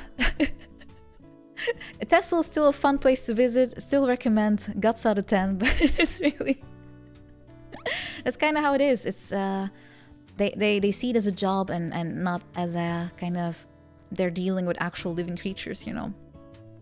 And that is part of the reason why I do avoid eating meat very often. Yes, I feel bad for I feel bad for the animals. Really, that's how it is. Yeah. That's how it is. But Texel, it is a nice place to visit though. If you have the time, I totally recommend going there to cycle around, because you can see the whole island within a day easy. Look how tiny it is. It's tiny. You can easily grab a bike and just go all the way like this. You can go to Koksdorp all the way back around and be back to the hotel in no time. Well, I do eat fish like sometimes. I had some today, but it's maybe once a month, if anything. Not even that, maybe. Let's see. Do I like salmon? I do like salmon, but as I said, I only eat it on like very rare occasions. And sushi, yes, it does have fish. Although I did have a lot with like vegetables as well today. I did have some nigiri. That's true. It's true. Meat is like a luxury. It used to be here traditionally like that, but for me, I just don't really miss it either if I don't eat it. That's kind of what it is. All right, let's see. We have had Texel. I don't think I can tell you much more about it than that. What have I? Let me check back and forth real quick. Oh, Rotterdam maybe. Yeah, Rotterdam is pretty big. Maybe I should do that one first. All right, we're going south again. We're going to Rotterdam. You may have seen this one in wasn't it this one in a Battlefield game or a Call of Duty game? I could swear it was in there somewhere. But Rotterdam, I also don't like Rotterdam. It's one of the bigger cities we have here, but I find it quite soulless because it was bombed during World War II. It was actually used as a bargaining chip. To get the Netherlands to surrender, right? Like during World War II, the Netherlands was really badly armed. We sold literally all of our defense stuff right before the war broke out. So we had nothing to defend ourselves with. So the Nazi Germany was like, yeah, la la la la la la, we expect to just trample on you, no resistance, right? But still, they actually did manage to delay the war. The whole blitzkrieg idea was kind of hampered by the Netherlands because we didn't just flop and die, basically. Which is good, otherwise the war probably would have ended a little bit worse. But yeah, we didn't have a lot, but there was still resistance, right?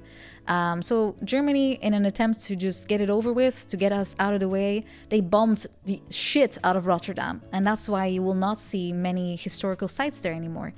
It all had to be rebuilt. It was leveled. It was absolutely leveled. So this is a super modern city compared to everything else, which makes sense. But it also means that, at least for people like me that are kind of looking for charming inner cities, you know, there's not much left to see. But that said, there is some cool stuff remaining, of which is Europort. It's it is the biggest port in Europe, I think. Let me see if I can get some pictures for you.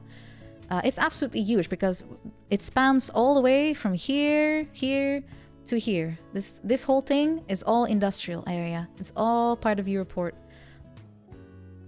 It's all used to ship because we are the biggest port in Europe, despite the size of it all.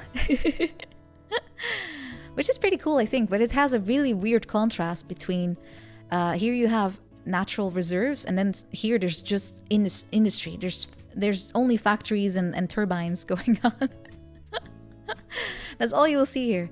But I will get you a picture real quick, because a picture says more than just me pointing at a map, of course. Rotterdam, Europort. Yeah, here you go. This whole area, it's literally just tons and tons of boats, industrial stuff all around the coast, turbines all over the place, and then right next to it you see also nature. Daily Dots, thank you for the follow. I'm gonna see if I can get some better pictures. Yeah, it's just crazy. It's quite impressive how they got so many container shits lined up there, and it's kind of hard to find a good picture though. But it is worthwhile to drive past it. It is worthwhile to drive past it, especially since it's also on the way to some other cool stuff. Let me see here. So if you're into boats and stuff, it's quite interesting how they managed to handle all of that, like the volume across such a small little river. Well, it's not really small, but you know what I mean. Let's go here first. Yeah, this whole area over here, I know this is quite popular with water sports. If you're into that, there is a whole kite surfing area over here. There's like a beach people love to be at. I think, wasn't it here? Yeah, Oostvoorne it's called. They also have a lot of dunes. You can walk here very nicely. It's pretty cool if you're already in the area. Water sport, yeah, it's like surfing, kite surfing, that kind of thing. You can easily do that here. It's very popular for that destination. Well, thank you, Kaiser. Thank you. But what else is cool here, and that's what I wanted to show you too. If you're already in this area, you can go to Brilla, this place over here. This historically significant. And why I want to show you is because I have a few fun facts about this place too.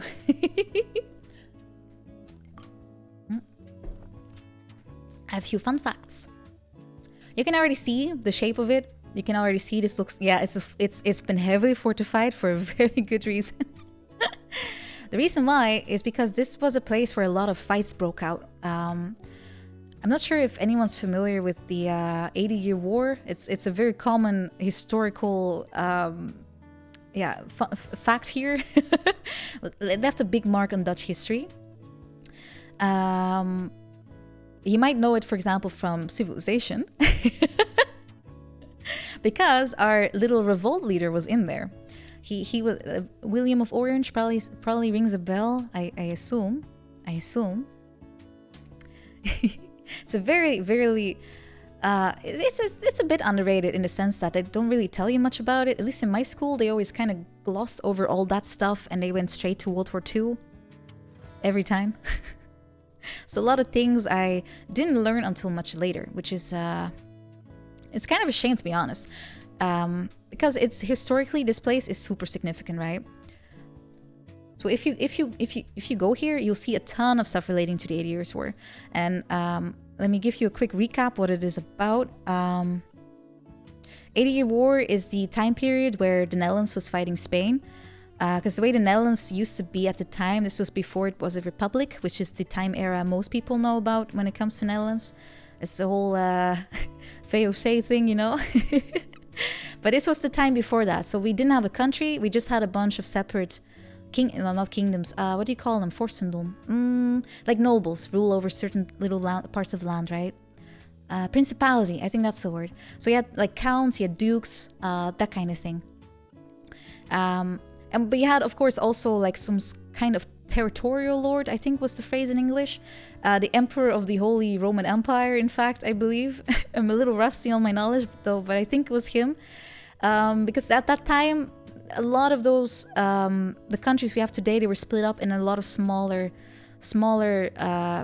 areas that were reigned by like a more minor lord, right? And then above that, you often still had a dude that was trying to get a big country going. In this case, we still had the Holy Roman Empire, as far as I believe. And he wanted to turn the Netherlands into like, you know, part of his little thing, his grand scheme. But he made one big mistake. And that was, he tried to raise the taxes. And if there's one thing the Dutch hate, it's tax. They love to impose tax on other people, but they hate to pay it. Of course, there were other reasons, but that was, I think, a really big one. So, I don't know if you know the Dutch anthem, but it's exactly from the area that I'm talking about, the 80-Year War. Let me see if I can give you a quick sound for it. The anthem itself, it's called Wilhelmus. It speaks about this particular time of the Dutch history, which means it's incredibly crusty for today's age. The Dutch are cheapskates. They try to save on everything, trust me. Fielta, thank you for the follow, and Kaiser, thank you as well. So we have the national anthem. I think it's the oldest in the world, at least the actual like melody. Or is it the text that was the oldest? One of the two was the oldest. So yeah, let me put it up for you. Are we starting? YouTube? That's a long run up. Here we go.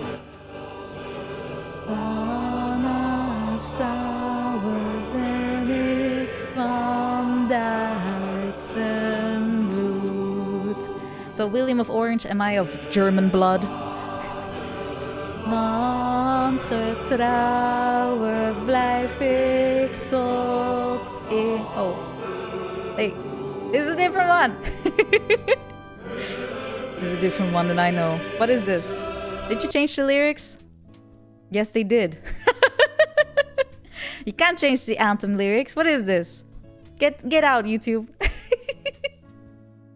And before I did it wrong. Anyway, so this whole anthem is about being of German blood and honoring the Spanish king, which is a very weird way to have an anthem. It's not very nationalistic, but it is from this era.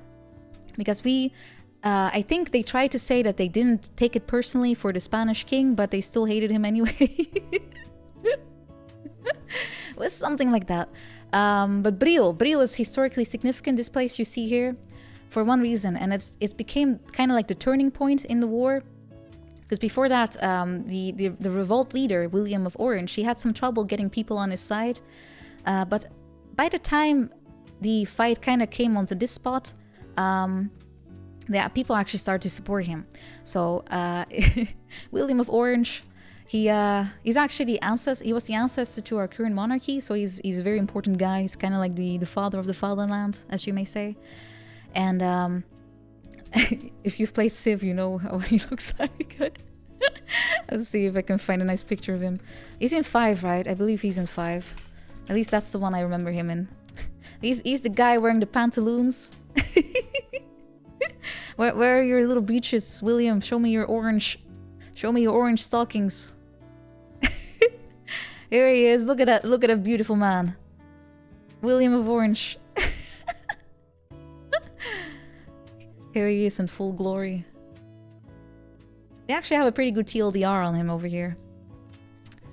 So, this guy, this guy, yeah, he's wearing a little frilly outfit. But another fun fact about this is the fact that the anthem that you hear in this game is also based on Bril. They have a Brille, I should say. It's not Bril, den Bril, Brille.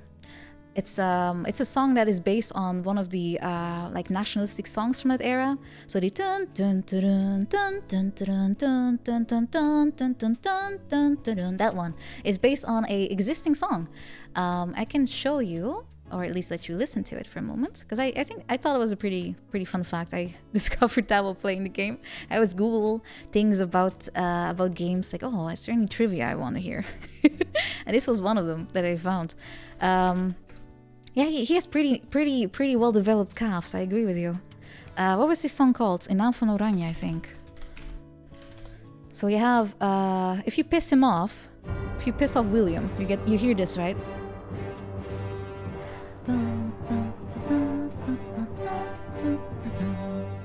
This is what you hear in Civilization, but it's actually an existing song that was written during the time of the war. It's called "To Open the Port," which means open the gates. Yeah, this is when you piss him off. This is when you piss off William.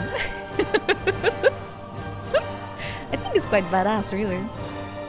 Give me your spices. This is the original song. This is what it was based on.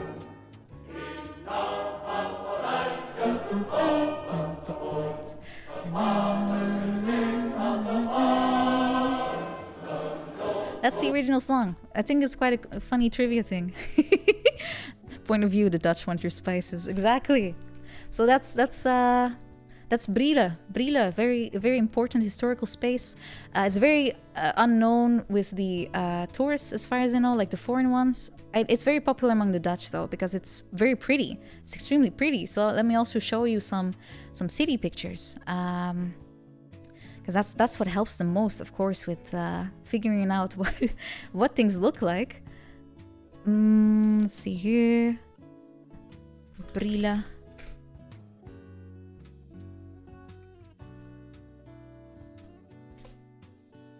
Here you go. Here you see aerial view. It's quite pretty, right? You can see the old fortress layout. Though a lot of it, of course, has been kind of... it's not very existing anymore, but you can see the old layout. It's pretty much how it was before as well. So it's very pretty to walk through here. The star forts are very cool. There's multiple of them in the Netherlands, as far as I remember. Oh, I'm doing good. I'm doing good. Hoping I can find some more pretty pictures. But a lot of Dutch old cities, they have this vibe to them. Unless you go further to the south. Like Limburg, it has its own little unique appearance, which is also what I'm gonna show you. I'm just trying to see if I can find some landmarks. Yeah, it's just gorgeous, really. It's just gorgeous. This is like a place you just walk through for a few hours to soak in some ambience, and then you kind of enjoy the sights, really. There's not much else you do there besides just wander around. That's kind of how I prefer to sightsee. I just see impressive looking things. I walk up to them, I look at it, I move on to the next thing. But yeah, Brille, it's very cool little place. And you will not find much about it, I think, at least in the more touristy guides, in English at least. Yeah, that's a pretty cool spot. And if you're already in this area, it's literally nearby. There's no you're not going out of your way too hard. Let's see here. Just checking the map real quick. So we have been here. Didn't I have Kinderdijk here still somewhere too? I think so.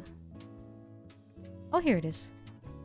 Another cool thing, if you like history and mills, is Kinderdijk, which is can zoom in a little. This is next to a village called Kinderdijk, but it's mostly known for its collection of historical mills.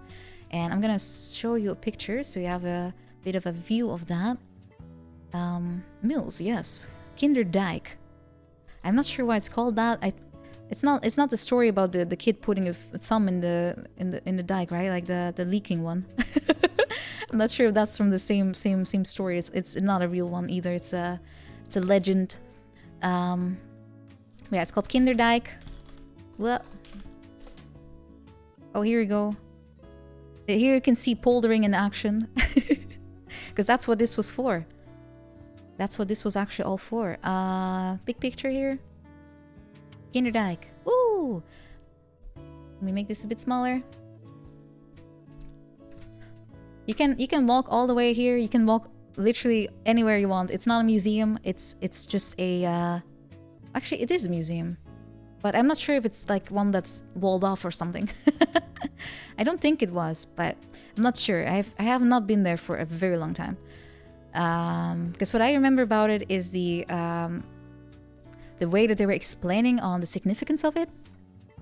And the way it's significant is that, as you may know, as I've said many times already so far, is that the Netherlands kind of struggles with water. Like, we are literally fighting water all the time because we're below sea level.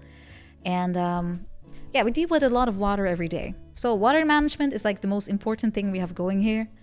As far as back as the Middle Ages, I think they already started thinking about water management in like 900 something. That far ago, that long ago. And Kinderdijk is a place where you can still see a lot of the advancements in technique when it comes to windmills. You can see things from the Middle Ages all the way to more modern times. And most of the mills, I think the ones on the picture as well, they are built from like 1700 something. But they've been doing this since 1300s and up, really, or even further back maybe. Because the way the Netherlands works is that most areas are actually swamp like, or used to be. But they figured out that if you dry like the swampy stuff, you end up with fuel. You can burn it. It's very, very, very, very flammable. So they did that all the time, but they had to get rid of the water, of course, to even get to that stuff. So they used mills for that. They drained the water away. They reclaimed turf, exactly, turf. They reclaimed the land. The water was being drained out, so they needed tons of windmills to move the water from one end to another. And that's what polderen is as well. I'm pretty sure if you Google it, you'll find some pictures that explain how the process actually looks like. Hoe werkt polderen? Oh, here we go. Thank you. A very nice paint. How it works is you literally move water from one side to the other. You have to pump it up and down. That's what it does. And you reclaim land that way. And it's good because Netherlands is, of course, always looking for more land since we're tiny. But I'm pretty sure there was a better picture here somewhere. But it doesn't matter. The whole point is that you make sure that the water is managed and it doesn't flood anything. And you can safely do your little agriculture thing. Safely make sure the water can go away. That was the whole point. So yeah, polderen is very popular. It's also in Civilization. I mention that a lot. I know. So I think it's the Dutch like special trait, right? To make a polder. You basically just dry the land and make it usable for other things. We love doing that. So yeah, Kinderdijk is very, very cool to go through because it really shows you all the ways to do that, like in history. And mills are just pretty to look at. You just see them spin round and round, and it's just nice. It's a nice little walk. There's also, I think, I have to check the map real quick, but I believe there was a whole trail you can follow here that takes you through the whole area because it's very rural-ish. It's very pleasant. It's very nice. Hydration check, yes. I should also do some hydration. Yeah, you can call us waterbenders. It's kind of what we do. Another fun fact. I have so many fun facts today. If you have played Sly 3, I believe, was the one that had it, in fact. There's a level called Kinderdijk. There's literally a level called Kinderdijk, and it's based on this area. It has a ton of windmills in it, and yeah, cool, right? Yeah, you had a whole recreation of a very random area in the Netherlands. I find it so funny. It's so random, but apparently left an impression on developers. Alia, welcome. Thank you for the follow. Angelique VT, thank you as well. Thank you. But yeah, random, I know, but I thought it was cool. I wanted to mention it. Where are we going next in our little tour? Yes, Dordrecht. Dordrecht. Or Dort, as I think people like to call it. Another place that is not really advertised that hard, I think. But it's another kind of place you kind of stroll through. That's a lot what you do in Netherlands. You can of course visit like amusement parks and other kinds of very active things. But if you want to soak some history up and some cultural sites, then I think these kinds of places are the place to be. Whoa, map, no, come back. Wanted to shrink you, not remove you altogether. So you have Dordrecht, which is very, very old, as you can see. It's kind of has that old-timey charm, like this. Isn't it pretty? It's like Amsterdam minus all the crap. I will put this one on as a little backdrop for you. I'm not biased against Amsterdam, I swear. But yeah, Dordrecht. It's really close to Kinderdijk, so you can kind of combine them together. But the fun part about Dordrecht is that it's actually the oldest city in the Netherlands, at least when you go with city rights. Because that's how it worked in the Netherlands. You weren't a city unless you had the rights to call yourself one. So a lot of places in the Netherlands that now are huge might not even have the rights to be a city. So a lot of places like to joke about themselves that they are like a huge village, you know. The biggest village in the land. And Dordrecht was very important for trade. At least it used to be. And nowadays it's kind of obscure, I would say, for that kind of thing. And it also played a bigger part in the 80-Year War. Am I a historian? No, absolutely not. But I'm trying to share some spots I've been in or have heard about, and I thought it might be fun to share with you. Den Haag not have city rights. I don't know actually for Den Haag, but I know there's a ton of places that never got them. And don't know any by name, but I have read that there's a lot that don't actually have the rights to call themselves one. But yeah, so this kind of old city is just really pleasant to go through, and there's so much Golden Age related stuff here. There's a lot of monuments. I know there's at least 1,000 here. A lot of them are like churches that you can just go into and appreciate them. They have lots of squares. I believe the old mayor's house is also accessible. You can literally go all over the place and learn a lot about like Dutch history, because it's a lot of pretty, it's not all fun, but it's quite interesting stuff. And also for me, because as I said, they don't really cover most of these things in school, so you kind of have to learn about it on your own. But it's fun too. I like to kind of wander around. But I know for Dordrecht in particular, they have a whole like city route that you can do that takes you across all the important stuff. So if you do visit here, you can literally just pick up one of those charts, maps, and you can read all about it. It's really well constructed. But not much else to say about it. It's really one of those things you have to just experience, really. Pictures don't do it justice, but I wanted to put it on your radar. Delft, where are you? There we are. As you can see, IKEAs are very important. They show up first. I think this is the last area that I wanted to discuss in this particular province. Oh, Arcturian, that is absolutely right. That is. Oh, I also had some parts about the colonies as well, I believe, which was still glossed over pretty hard, to be honest, though. The weird thing about Dutch history is that they like to kind of go for the topics where we look good, but they skim over the stuff where we don't look good. And there's a lot of things in history that happened where the Netherlands really was we were the villain. We really were. We were the villain. Thankfully, they're covering it better nowadays, as in more sides and also the darker stuff. But I remember, and this was very controversial, it took a long time for them to talk about Indonesia and to replace the word where they were talking about police actions and actually use the correct term, which was war crime, because they were trying to tone it down.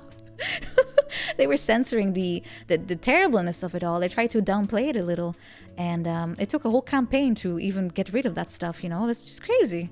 It's really, really, really crazy. And this is not even that long ago. I'm talking about something that happened 10 years ago, where they were still talking about it like that. But they're thankfully getting much more.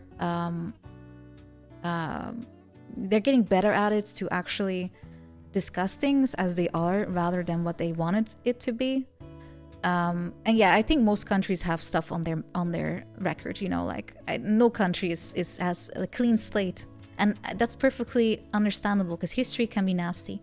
But don't try to omit it. Don't try to omit it or tone it down, Japanese internment camps. Yeah, that's the same thing. We also talked about those kinds of camps in a very casual way, even if they literally they were literally death camps at times. Yeah, it's really awful. So that's why it's good to be vigilant about that kind of language and actually not tolerate it, I suppose. So that was my lecture. Thank you. Delft. Delft is actually really quite fun. It's a very old city as well. I'm not gonna keep yammering about like, oh yeah, old building this, old building that. I wanted to show you something much more interesting, actually. You might know Delft for one thing, and that's the tiles and the porcelain, actually. That's like a huge thing. Delft's Blauw, as it's called. It was insanely popular back in the day. This was some serious nobility stuff. But the origin story of this is actually quite hilarious, to be honest. You see here all these beautiful porcelain things with beautiful Dutch little scenes on it, right? Yeah, the way this actually got created is that this pottery, right? During the Golden Age, the Netherlands was traveling a lot all over the place, of course. They were doing import, export. But at some point, they also were dealing with Chinese porcelain. And it was very popular. It was super popular. But the problem is, at some point, it was a bit of a scuffle. And trade with China didn't really go... it didn't go anymore. It was interrupted. But the demand in porcelain was still very high. So what happened? You had these guys in Delft. They were actually imitating the Chinese pottery. So it's reverse of what's happening nowadays. We had people imitating the Chinese stuff. They were like, "Shit, this looks amazing. How do we reverse engineer it and make it ourselves?"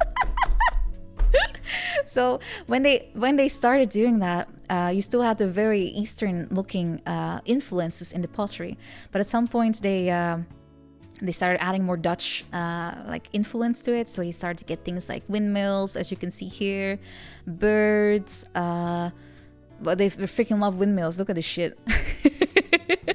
They love windmills. Oh my god, the windmills. But yeah, you had tons of those little sceneries, like very pleasant, peaceful looking things.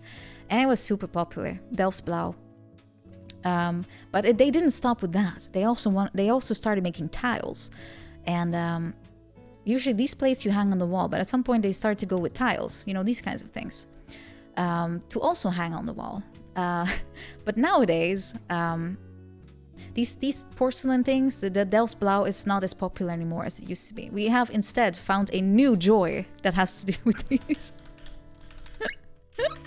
We found a new joy, which we call tile wisdom. And what it is that these are basically parodies. They are like phrases on a tile that you hang on the wall. I can give you some examples. I found so many fun ones. Let's see if I can get the exact ones back. Or is it tegelwijsheid where I got the good stuff? Yeah, here it goes. Basically, the text they put on these things, it's such a parody. Here's a good one. A pat on the shoulders costs less than a bonus. Another classic. If everything is coming right at you, you're driving on the wrong side.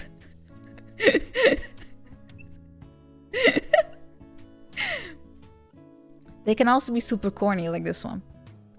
Men need to be like coffee. Good, strong, and warm. What the fuck? Why would you put this on a tile? And the last one, which I also thought was quite funny. With some people, I cannot understand that of all the millions of seeds, they were the fastest.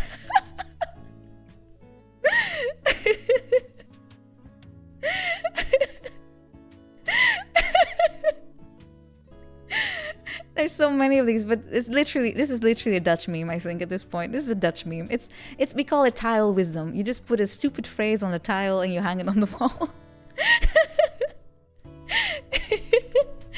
Yeah. But that's what Delft was known for. It still is known for. They also spawned this in the world. I am eternally grateful for that. But yeah, these tiles, people give them to each other as jokes, as you can probably tell, but they're funny. I like it. I like this kind of thing so much. Okay, anyway. Where are we? Oh yeah, we move on. Since I am biased as fuck, everything else is in Limburg. I'm sorry. I ran out of time. The sequel to this tour, I will dedicate more to other places as well. But what I still wanted to mention, for today at least, is the area with Maastricht and Valkenburg. For a very good reason, because I've been here a few times, so I know about this a bit better as well. Let me make it a bit bigger. Woo! This is the south of the Netherlands. They are a bit different here. But I can explain what I mean with that. Because Limburg in particular was a bit more isolated from the rest of the Netherlands. So a lot of like cultural things are more akin to the Wallonian part, like the French-Belgian part, than the Dutch part. So you see that in a lot of things. Not just in architecture, but also in customs and the way people, deal with each other. Dialect as well. They have their own dialect, which is very hard to understand if you aren't raised with it. But I personally find it so charming here. And in particular, I wanted to show you Maastricht and Valkenburg. There's a lot of things here to recommend. You can hike here like forever, really. There's so many trails here, and there's actually mountains here. We have a mountain. I want to show you first the tallest part of the Netherlands. The tallest part. It's called Mount Vaalserberg. The tallest mountain we have. It has mountain in the name.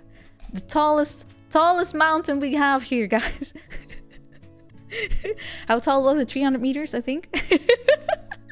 I think it was 300 meters. But and it's also, interestingly, this is a point where there's three borders meeting. You have Germany, you have Belgium, and you have Netherlands. So we call it the drie landenpunt, the three country point. It's right here. Everyone likes to claim it, as you can see.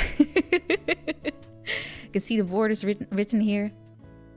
I thought it was cool. I want to show you that first. We have our mountain. We also have a maze next to it for some reason. It's a tourist attraction. Can you see it? People drive here to be like, oh, it's a mountain. But I can show you what it looks like for real. Like, how tall is this even? How tall is this even? Vaalserberg. Oh, am I misspelling it? No. I'll just go to it manually. How about that? I'll go to it manually. Are we here yet? Yes, here we go. Can we let's put a little guy down. Whoa! Whoa. Okay. Where's the mountain? Is this whole area the mountain? Gosh darn. Let's get in here. Oh, that's not a mountain, is it? Oh, here we go. That's it. That's the mountain, guys. This is our mountain. Can you see how tall you're reaching above the land? Can you see how tall we are? This is not actually... I'm not on top of the mountain, but it is a little hill, okay? It is a hill. It is a hill. It is our only hill. This is our mountain. We're proud of it. We're proud of this thing. We're proud of it. we're so proud of it. I'm actually not sure if I can show you where it is because I don't know where it starts. I think this is like the tippy toe of whatever mountain is actually there in Germany. Oh, not funny, guys. We're proud of our mountain. That's not how mountains work. Well, I don't know how mountains work because I can't relate. Okay, I can't relate. All right, Maastricht. So let's go to you first. This is the capital of the province of Limburg. It is extremely pretty. Let me see if I can get some map action going. Where am I? Here we go. It's also next to the borders, you can see, so you can just walk straight into Belgium if you want to. Let's drop ourselves into the main area. This is the... Wait, is this the Vrij? Is this the right area? I think so. Yeah, it's Vrijthof, right? Vrijthof. Has to be. So yeah, lots of history, lots of history. Buildings are actually different because they're made of a different material altogether. Because Limburg is quite well known because they had a lot of mining activity. There's a lot of caves because of that, like cave systems. Because they were digging for marl, I think was the translation. It's mergel. So everything you see most of the time is made of that specific stone because that's what they had on hands, right? And they didn't really use bricks.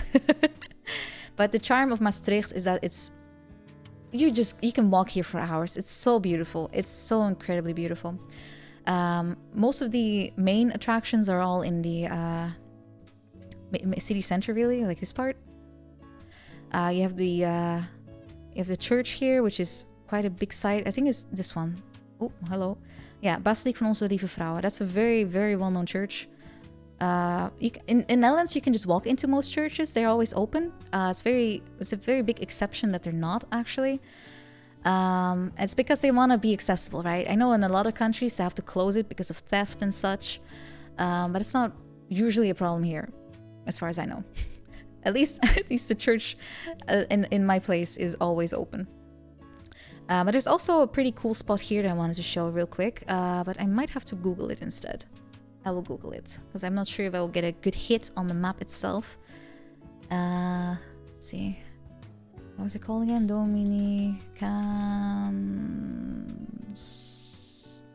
Dominicanen, sorry. Dominicanen boekhandel. That's the one. This is actually a church which they turn into a library. Or, no, not even a library. This is a bookstore. But it has a really crazy vibe in it, as you can see. It kind of looks like a medieval fantasy thing, like a really large. I don't know. When I was here, it looked so incredibly insane. Like it's really insane looking, extremely tall, as you can see, and the ambience is just wild because you're in a very historical site here, and you're browsing books. It just looks amazing. It's kind of Hogwarts-like, isn't it? And you can, as I said, it's public space. You can just walk in here, enjoy it. It's pretty cool before you move on to like the very active kind of stuff you can do in Maastricht. Because as I said, most of the time in Netherlands, your trips will be about a lot of walking, a lot of architecture. Besides going shopping and stuff and going to museums, there's a lot of you can just walk around and enjoy the atmosphere. Because a lot of cities are also built that way that you can literally get everywhere by bike or by foot, so you don't have to worry about long distances. Find some manga in here. Probably you can. I wouldn't be surprised. But yeah, most of the cool stuff you can do here is actually in the caves. It's in the caves. Let me see if I can find a good picture of it. Grotten, Maastricht. Because there's a lot of them. Oh, this is a good one. Quite funny too, since it looks almost like this was like, oh, we dug out like a cave painting, but that's not what this is about. The thing is with Maastricht and a lot of other cities here is that they have a lot of cave systems going on underneath. because of the fact that they were mining. They were mining the stone. But that's not all they did. They also made a lot of like escape routes across the city. Because Maastricht, as you can probably tell by its location over here, it's very conveniently placed right here. It's next to a river. It's a little bit covered, well, it's not really mountains, but it's pretty well located strategically. So it was very popular to invade. Lots of sieges, like tons of them. So Maastricht, they ended up building a lot of like cave systems underneath so they could still supply the city, even if they got besieged for a long time. There was even a few, I'm not sure if it's true, but there were a few anecdotes that there was once like some place in Brabant that tried to besiege them, and they tried to starve the city to death. And they were confused why people were so happy in the city while they were starving, right? But it turns out that they were actually going underneath the city. They went out like very far into the next area. I can show you on the map here. Basically what they did, they left Maastricht, they went under the cave system, they went here-ish. They went out of the caves, and then they went to the opponent's city, and they plundered the shit out of them, and then they took that all back into Maastricht. And then the opponent was like, oh, like I'm bamboozled. Big brain moves, exactly. But that's the kind of thing they use those cave tunnels for. It was out of necessity as well, because, you know, if you're constantly besieged, you have to be smart about your supply, right? But that also means the caves had some purpose during the World War II. They used the caves for the same thing. They smuggled supplies in. They escaped that way. It was a safety thingy. They could take refuge in there, and most of the stories I was told about that was in Valkenburg, in fact. So I will get to that in a moment. When it comes to Maastricht itself, most of the tunnel systems were for smuggling, smuggling and hiding. But they're all there. You can view them. There's a lot of they have a lot of, as you can see on the picture here, they have a lot of like wall paintings going on with charcoal, in fact. So it's pretty cool to go through here. If the lights are out, it is literally pitch black. It's incredibly spooky. So you need a tour guide. You really do.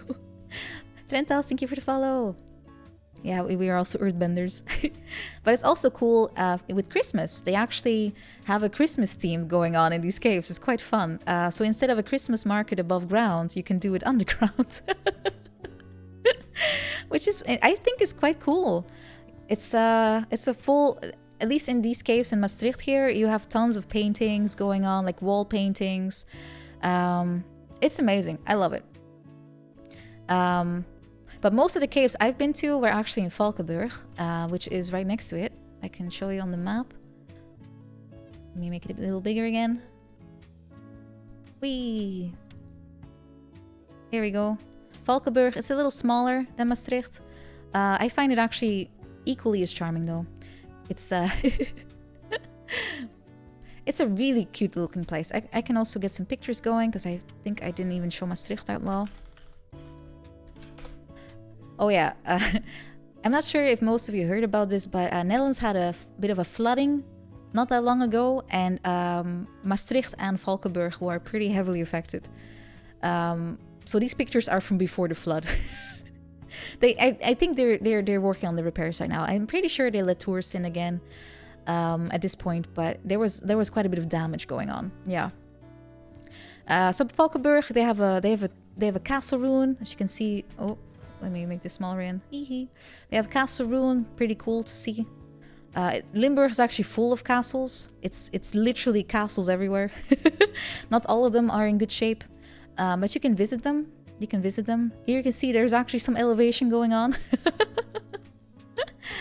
There's a ton of these cool looking areas. Hello? Lots of canals. You can see here the stones I was talking about. They have a very distinct color. That's because of the oh, here you can see the flood. Yeah, this is what I was talking about. This is what was happening. There was so much water coming out of the neighboring countries that the rivers couldn't handle it anymore, so the water went literally everywhere. But yeah, as you can see from here, this is compared to your regular old Amsterdam, let me get you a quick picture of Amsterdam. And it has a completely different color. I mean, this is painted, so it's not a great example. Oh, here you go. Things like that. It's all brick, right? All brick going on here. And then when you look at things from Limburg, everything's yellow. Everything's yellow. That's just that's the part of the cultural aspect I was talking about. Valsterberg is higher on the Belgium side. Are you dabbing on me, sick hand? Are you dabbing on me? Excuse me. Shit, I wanted to spook, but I'm behind everything. I can't spook. I can't spook. There goes my spook moment. Dang it. Mission failed. Critical failure. Critical failure. Oh god. So yeah, Valkenburg, very cute place. Highly recommend. They have a bunch of caves here. I think these three are the most popular ones. You have the Gemeentegrot, you have Fluwelengrot. Fluwelengrot? Is that with two E's? I don't know. And you have the Mergelrijk, which is another one. And they're all different, so it's fun to go to all of them. I'm not sure which one I went to, actually. Now I think about it. I'm pretty sure I went to all three of them. But I'm not sure which one is now standing out the best. I'm pretty sure it applies to all of them. But let's see if I can get some pictures going. Wow, you can cycle in there? Really? That I didn't know. Ooh. Is that actually in Valkenburg? I don't remember there being water. That's pretty cool. Okay, I'll just leave it here for a moment. Mergelgrot. There we go. Whee! They love to make also statues out of all this stuff. I know they do that in a lot of places. And the reason why you see here mushrooms is because they actually grew mushrooms in there, in these caves, as a form of food, yeah. I'm not sure if that was also in Valkenburg, but I know Maastricht they did that. But it has to be there too. They must have done it everywhere. So this is kind of like a storytelling way of showing that this was a very, like, they did that back then. They have a lot of these kinds of exhibitions going on in the caves, as you can see here. But of course, most of it will not be like that. I think the cave that I remember best didn't have any of these kinds of exhibitions, because it was mostly there to show you about the craziness of the tunnel systems themselves. Because as I said, most of the time they were just here to dig out the stone, the marl, and it wasn't really about creating logical routes, really. They just wanted to get as much stone as possible. So a lot of these places have really crazy design. There's no logic. If you get lost in there, you are dead. You are absolutely dead. It is pitch dark. I remember the guide even turned the light off for us so we could feel the really suffocating depth of the dark. It's really, really, really creepy. And I was holding my mom's hand, like, oh fuck, don't let go. It's also really cold down there. So we were also told things like, if you get lost in here, you don't starve to death, you don't dehydrate to death, you literally die from exposure, as in from the cold. It's that cold in there. Yeah, you completely lose your sense of direction. And the way the guides work is that they have markers everywhere, you know, so they can tell also the state of the cave system themselves, because a lot of mines have been closed in Netherlands because they're just really unstable. Like, they can collapse any minute now. Because also, as far as I know, they're not even allowing mining activities anymore. It's really dangerous. I know my aunt, her dad was a miner. And she told me that his health was really poor, like had always been really poor because of the fact that it was such a terrible job to have. So it's not really done anymore. Hypothermia, that's the word. Thank you, Naraknor. Thank you. I'm lost in the story.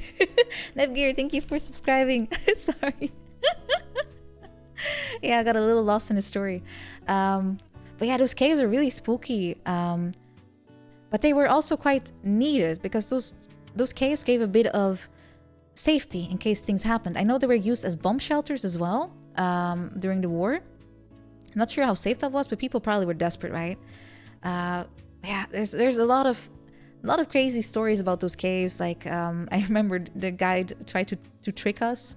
He was showing us the stones that they had in the corners of all the different how do you call them, corridors of the cave. And he said if they're missing, that means that it can collapse any minute now. So he intentionally pointed at a part of the cave where there was none, and we were all gasping like, oh fuck, we need to get out. And he was like, oh no, it never was there to begin with. Such a douche. Rutger, thank you for the follow. Thank you. But those caves left such a big impression on me because it's so cool to walk through it and to hear the history about what they were used for, and also just the atmosphere. You know, it's so creepy. But that's not all I want to tell you about this particular area. No. I wanted to kind of finish my story with probably the biggest event in the Netherlands. Can you guess which one that is? It should be easy considering the places we left last in. where we left off in. I mean, rephrase that. Can you guess the biggest celebration that we have here? The biggest national event, which is not Christmas.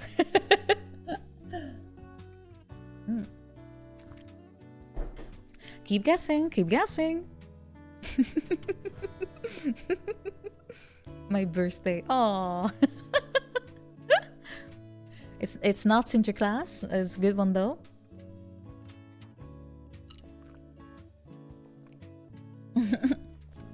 Alright, I'll help you a little bit. Let me show you a picture.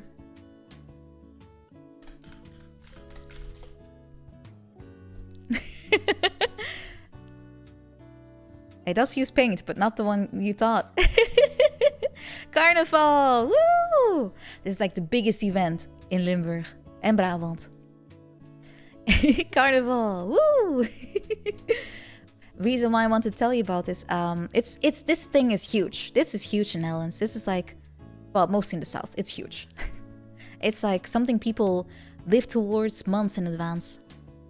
Carnival is Dutch. It is, well, I can tell you about the origin of Carnival, and probably it starts the same in most countries, I think. It is religious. It's in Netherlands, it's tied to Catholicism, and well, it's religious, but if you look at it, it doesn't really look religious anymore. And it's a national thing, but most people celebrate it in like the south. But people that do celebrate it specifically go like below the rivers because, well, I guess we know how to party. But officially, Carnival is like the last event that happens before Lent, and Lent is like the period of time, it's like 40 days before Easter. You're supposed to fast, and you're supposed to reflect on life. You know, you're supposed to give something up, something you love, so you feel the suffer. That's what Carnival is supposed to be about. It's like that last hooray before you suffer, right? But yeah, Carnival, it has its history. Church initially didn't like it because they thought it was a bit pagan and volatile, you know, they didn't like any of that. So they tried to get rid of it, so it was celebrated in secret, at least in Netherlands, for a very long time. But slowly became more popular, and after World War II, I think, especially, it became such a thing. It's such a thing. But I know that Carnival is supposed to take place before Lent, like right before Lent, but in Netherlands we celebrate it on the 11th of November. That's when it starts, as far as I know. 11th of November, so it's 11/11. And the reason why is because it's supposed to be like a fool's number or something. Because Carnival is all about pranking each other, making fun of each other. And because we have two places that celebrate it, we also have two versions of Carnival. We have two versions of Carnival. If you go to North Brabant, it looks different than when you go to Limburg. And the easiest way to tell them apart is by outfits. Let me see if I can get some good examples. Well, I can't spell with the microphone blocking. We have two different examples, and the easiest way to tell them apart is usually through clothing. And I'm trying to find some good examples so you can really see that. Oh yeah, you can already tell here, really. You can already tell. You can tell, because most people, as you can see, they dress up very simple. right? Very simple. I'm kind of looking for the farmer outfits because that's usually also a great way to tell them apart. In Noord-Brabant, the outfits are generally quite tame, I would say. They're quite tame. Let's see if I can find the good one. Heck yeah, here we go. This is kind of like the outfit of choice most of the time, really. You're wondering why are they dressed up like farmers? That has a reason. That has a good reason. I'm trying to find a picture where you can really... Oh, okay. This is decent enough. This is decent enough. It's supposed to be February, right? That's when it literally is supposed to start. But it kind of leads up to that. It leads up to that. But the easiest way to tell them apart is through clothes, right? Brabant has very simple outfits. And the reason why is because the province was quite poor when the traditions were made. Or at least when they started. So people were dressing up... they were dressing down in a way to make everyone equal, everyone the same. It was not about standing out so much, it's about unity more. So a lot of people, they dress up in a very stereotypical farmer outfit. At least that's the one, that's the one I like to imagine with that. Reminds me of Harvest Moon as well. But that's a very popular outfit. Or people just buy it in stores, really. Doesn't really matter. You can wear a onesie if you want. It doesn't matter. So for 3 days, everyone's the same, right? But then when you look at Limburg, they don't believe in that. They don't believe in that. If you go to Limburg, you have to dress up like crazy. You need to look unrecognizable. People go wild on the outfits here. They go wild. This is the Limburg choice of style, you know? This is how they look. So the whole point is that people don't know who you are. And people, they prepare their thing way in advance. Months in advance, they're already working on their outfits. Handmade often too. They don't buy it from the store. No. That would be very, very uncool. They also generally do not wear the same outfit every year. It's a new one all the time. Lots of face paint too, as you can see, very colorful. You don't see that in Noord-Brabant either. The point is that they make fun of the status quo on how to look and behave. So it's the complete opposite of what happens in the province next door, where everyone looks the same or is wearing like a dog onesie. I don't know. So it's very different. It's very different. And the same difference goes for music. In Brabant, you have a lot of Dutch music, lots of apres-ski sounding shit, you know, ski hoods. Let's see if I can get some examples going as well. Carnaval muziek. Ski hut, let's go. Nog gabber, no. Oh, we have a carnival mix. Let's see how bad that gets. Oh, not an ad. Get out of here. Ad, no. No. 10 whole seconds. Oh, I'm getting an ad from the Dutch train thing. They want me to travel. They know I'm traveling. Oh, fuck, they know I'm traveling. Oh, spooky. Spooky. No, I don't want to go by train. I'm at home. I'm in a bus. I'm in a bus. Okay, let's go. I haven't actually listened to this yet, but... Oh, this is the music. This is the music.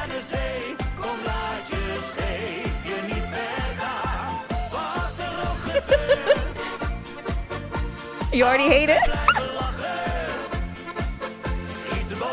This is all you hear 3 days straight, guys. Bier en tieten, la la la la la. Bier en tieten, la la la. Yeah, that kind of thing. So that's the music you hear in the uncultured, no. That's what you hear in Noord-Brabant. Limburg, on the other hand, has a lot of local stuff in dialect too. So if you don't speak it, you're like, what the fuck are they saying? Let's see if I can get some songs going here. Oh, they even have a playlist. Oh, Vastelovend. There we go. That's the one. It's much more toned down. It's still dreadful. But it still works. It still works. So there's less ski hut going on. It's a bit more accordion kind of thing. That's the kind of thing you would expect there. So music also different. Because the reason why, and it's not like it doesn't exist in Brabant, but people in Limburg are very proud of their local stuff, very proud of their heritage. They're not as influenced by the people from the north as much as North Brabant is, which makes sense, again, considering it's a bit more isolated from the rest. But it also means that their traditions look a little bit different. So Carnival, you probably know Carnival is like, you should have parades, right? That's a thing they do a lot in Limburg, at least. Let's see if we can get some good Limburg pictures going on here. You have floats. So the whole point is, you have every city has like multiple little clubs that are dedicated purely to these floats and other activities. They they build whatever. They just try to make fun of things. That's the whole point. So you have these floats just driving around the city. Everyone's getting drunk. I'm not sure. Let's move. Let's put in a less picture, shall we? But what's going on here? Oh, that's not from the actual. Wow. Oh, this is Efteling. This is Efteling. So you have people building like crazy stuff. That's part of the fun. And yeah, every single village or city has its own little culture. Yeah, they have their own little traditions. So if you're in Limburg in this time of year, you really can't miss it, to be honest. Same for North Brabant, to be honest, as well. Another thing you might notice is that in Brabant, the names of the cities also change during Carnival. Every city has its carnival name as well that they bust out for that very short time. The only example I can think of is Tilburg right now. Kruikestad. So yeah, they changed the name of the city. It's always a really dumb one. It's always a really dumb one. And people, they go out, they get drunk as heck. Because Carnival is a place or time where you just try to party as much as you can, within reason, of course, still a little bit too. But people go all over town. They have a drink in every cafe. Drinking starts at breakfast. When you wake up, you bust out a beer for 3 days straight. But a lot of the time, people are also indoors. And that's not as much so in Limburg, where people are outdoors most of the time. The focus is more on being part of the clubs, being part of the outdoor activities. And it's kind of like student life. Yeah, it kind of is. And also a thing that sets it apart is the use of color. If you look at Limburg, you see a lot of red, yellow, and green for a reason. Because these are traditional colors that were used before people all were able to read. So color was the communication tool that they used. And they all had different meanings. I have to think real quick what exactly was what. I think yellow was humor, red was passion, I think, and green was unity, I think. And the point was that all of that was supposed to be revved up. All those feelings were supposed to be revved up.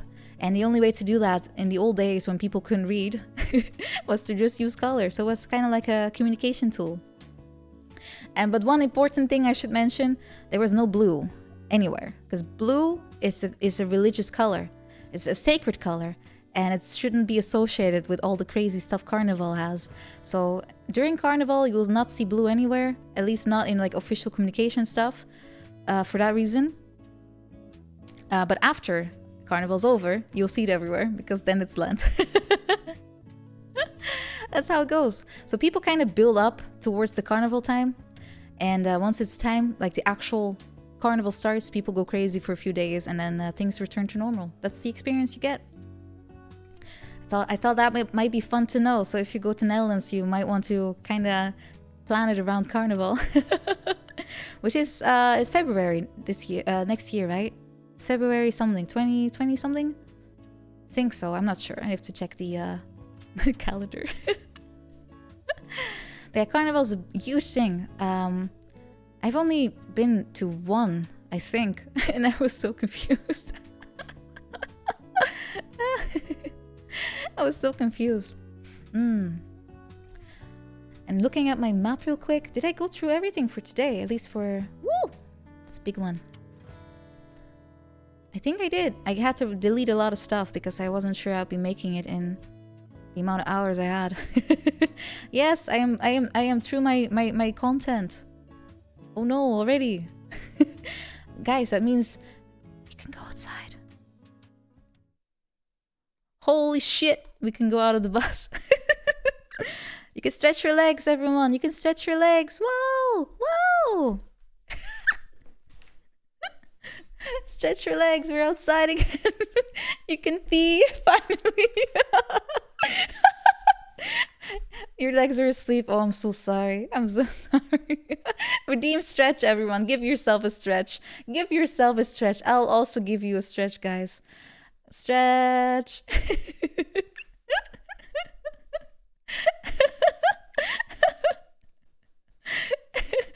Yeah, you can now finally go to the toilet. You're finally outside. You can go to one of these stalls over here. They're all over the place. You can also use a bush, but you risk a fine. Redeem is still sleeping. Oh no! Oh no! Stretch Redeem is sleeping. Oh no, let me get another one going. Quick, stretch. Get some sips too. You guys haven't drank anything. Hydrate, guys. Hydrate. I also have to hydrate. Wow. I talk so much and I only drank 1 glass. What am I doing with my life?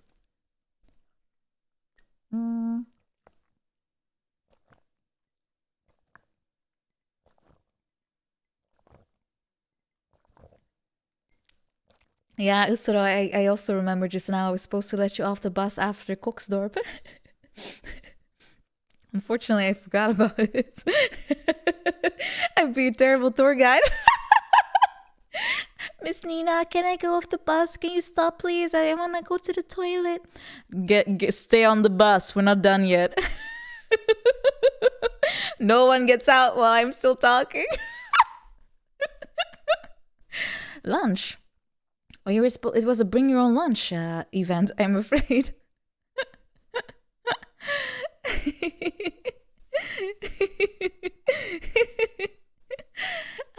A great teacher. Oh, thank you, Robbie.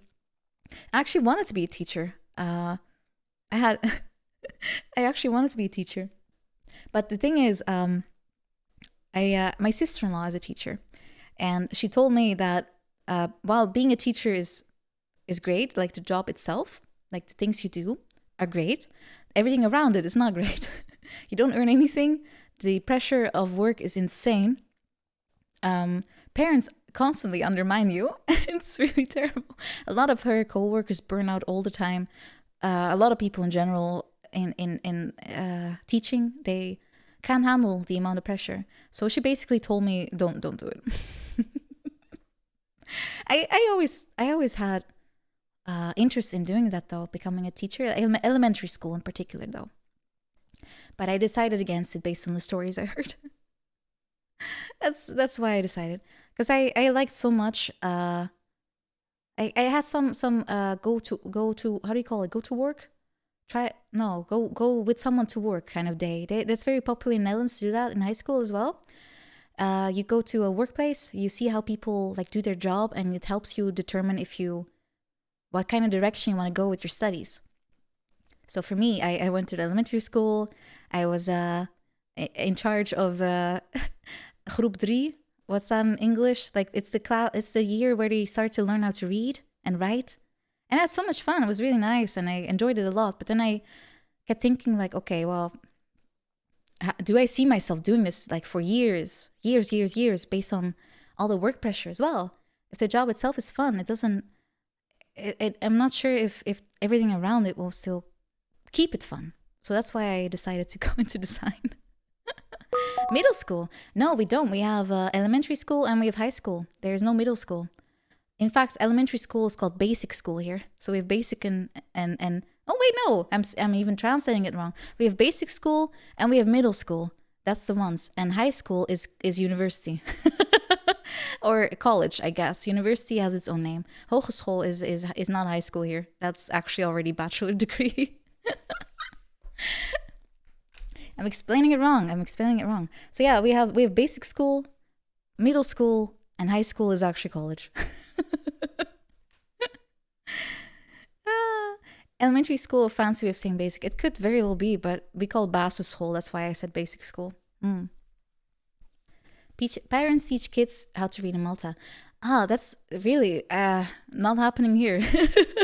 Parents put all the responsibility on the teacher. Literally, everything that the kid has to know is being put in the teacher's plate. Based on the stories I hear. Your sister does university and I do MBO, and they come after middle school. It's not the same thing. It's Dutch school is complicated, honestly. We have 3 versions of high school, for crying out loud. We have 3 versions of high school. You need to have the passion. Exactly, Dark Shadow. If you want to survive in that profession, you need to live for your work. 4, 5. Oh yeah, if you split VWO, yeah, true. You have gymnasium, ateneum, ateneum with Latin or without Latin. Do you have a similar system to Germany? I'm not sure. In Germany, it's Realschule and Hauptschule, right? I'm not sure if what that even means anymore. 3 versions. Yeah, you have wait, what's it even called? I went with VWO. Realschule, Hauptschule, Gymnasium. Oh, right. Yeah, then it's pretty similar, Tragen. It's pretty similar. You had a Dutch teacher. Nice. Did I have a favorite teacher?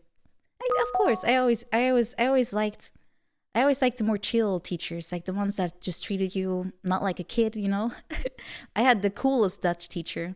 But unfortunately, in the Netherlands, when you go in high school, at least from year to year, you get a completely new set of teachers usually.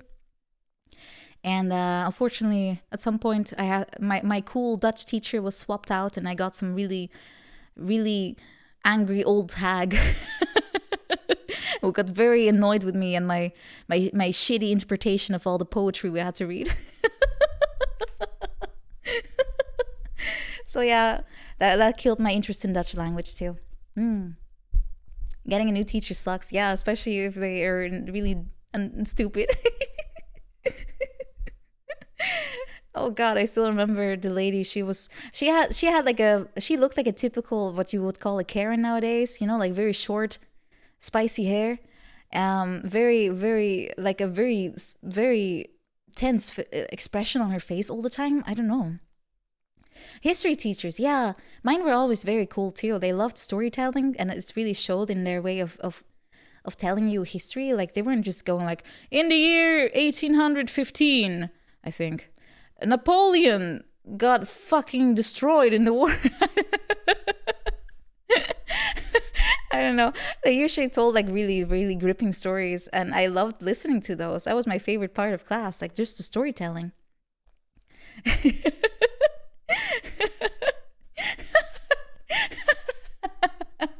You remember that line from the history book? I'm paraphrasing, of course. I don't even know if that was the right year, but anyway, it was something 1800 something. But yeah, history teachers were usually pretty cool because they really were good at their job of storytelling and making it interesting. And we watched lots of videos too. My least favorite subject was probably was Dutch. I really hated it. Please dissect this sentence in grammar parts. Please dissect everything. And then please explain this text and the what are the words even? There's the whole Dutch exam is based around dissecting language. It's so stupid. I hate it. They have literally turned a whole generation of people into hating their own language because of that. I don't know if any other language like abroad has such a huge fixation on dissecting language, you know?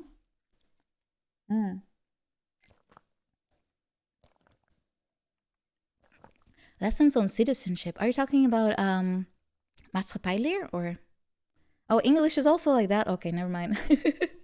I was hoping they would phase that out. Because those are things no one will ever remember or use, really. So I don't understand the emphasis on it at all.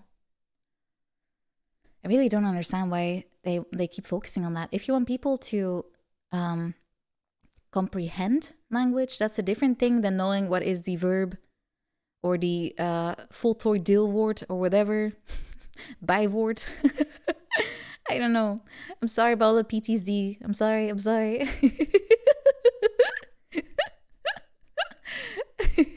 Sorry. Chemistry teacher. Oh god, I told you guys about my chemistry teacher, right? He was the guy that was always going about, oh no, don't spill the acid. It will tear a hole right into your arm. He was such a crazy dude. I hated him so much. He was also incredibly sexist. He always was like, "Oh, ladies can't understand all these chemistry how do you call them, combinations, connections? You guys shouldn't study anything medical. You won't understand." That's the kind of language he would use. It was such a weird dude. Oh, reactions maybe. I only remember soap. I had to dissect soap into like numbers and letters. How many atoms of water is in the soap? I have no clue. Bonds, maybe that's the word I'm looking for. I have no clue. I only remember soap. There was something with soap in there. I I only had 1 year of chemistry. 1 year, I dropped it. I dropped it like a hot stone. Oh, hair doctor. That's fortunately they did not teach any of that in school. We we had some more pressing matters like soap. But yeah, my favorite subjects were probably history. I liked English a lot too, although I don't feel like I learned a lot in class. I just kind of cruised through it by learning on the internet. Because we only had to do things like vocabulary. We had to speak and listen and write, That's easy. That was easy, at least for me. Soap. And I did not really like geography, but the guy was nice. I kind of had a crush on him. And I tolerated it, I suppose. I like gym class. That was pretty fun too. Although I mostly just messed around with hockey if I could.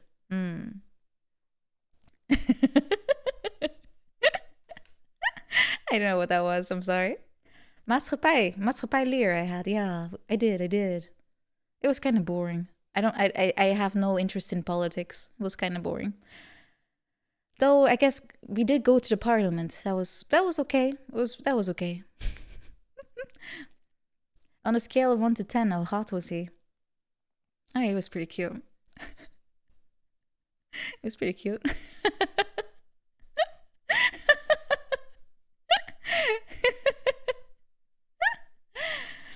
I don't know. I mean, I don't know. No, I can't talk about my high school teacher crush. Come on, guys.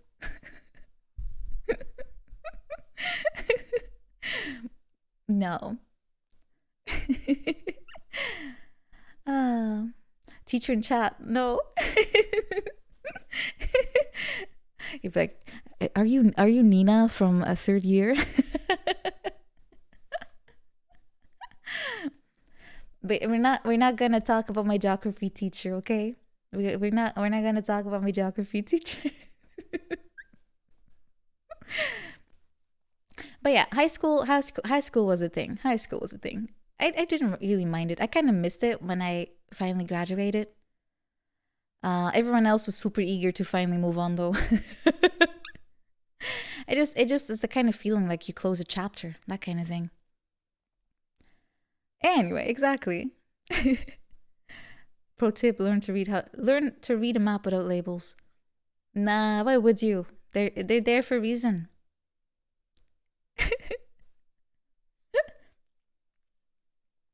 High school was not always fun. Definitely not gonna say that. It had plenty of moments where I really wished I could just vanish, really.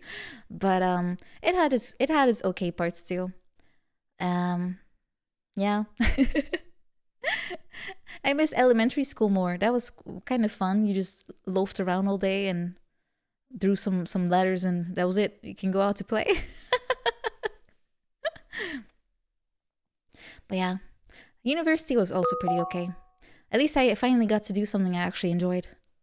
But high school, you have tons of subjects you don't care about. Oh, you have to redo an entire study? Oh, no. Oh, JBK, thank you for the follow. Oh, and Schwipsig, thank you for the follow as well. Hunting, thank you for the follow. Anime watching, exactly. I spend a lot of time watching anime and making cringy, cringy animations. Dark Shadow Halo, thank you for subscribing. And Hair Doctor, thank you for the follow. Thank you. Ah, thank you. Tatsu, hello. Tatsu. Can I get a shout out for Tatsu? I can also do it myself. I have to freedom. I'm not looking at my Google Maps anymore. Tatsu. I want to write Tatsu-chan, but that's that would not be accurate. At least for the username. Hello, forgot. Oh, you're playing Fujita. Very nice. The game is really fun. Tachan. If you ever go to Netherlands, show me around. I do hope you enjoyed the tour, though. Yeah, I'm kind of rambling. I noticed very easily, and I definitely need to learn how to present better.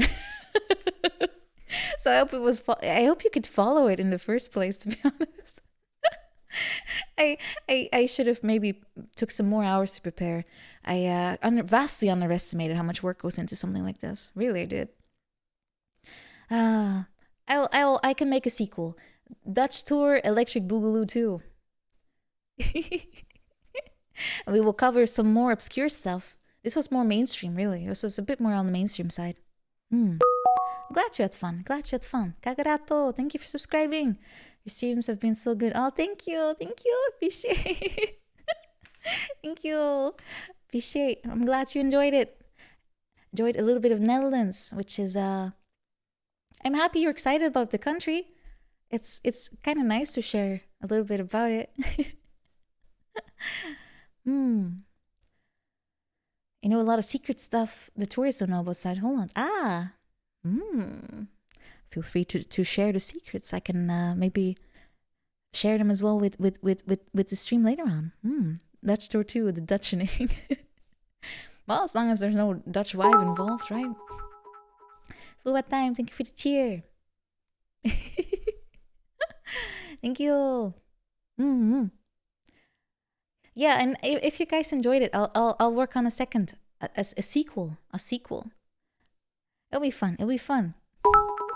Can we stop by this candy store? I'm afraid the bus has already stopped, so you have to walk there. use your legs.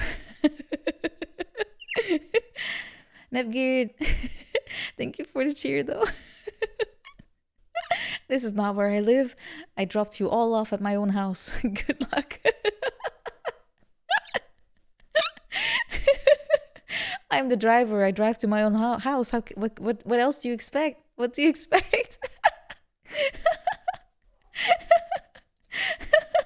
If you live across the pond, it is a bit of a walk to the ocean. I'm sorry, to the sea.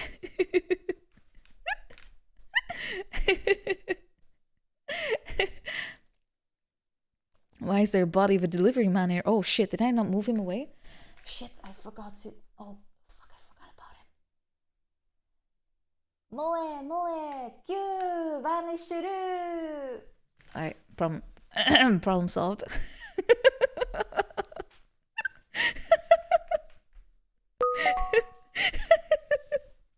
We saw nothing.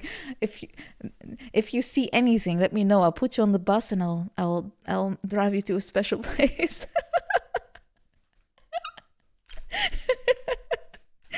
It's not my basement. I promise.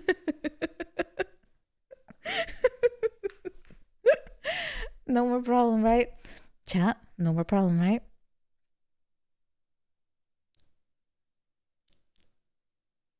Right.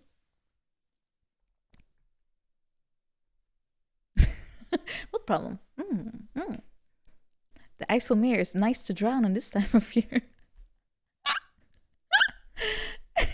You saw everything, Ant. Did you now? That might be a tiny bit problematic, isn't it? Ant. My dear tiny ant.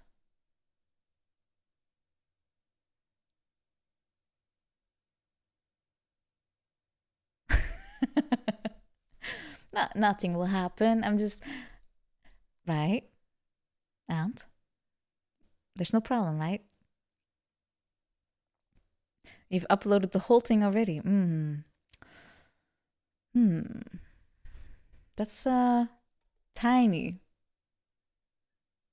bit problematic. Where?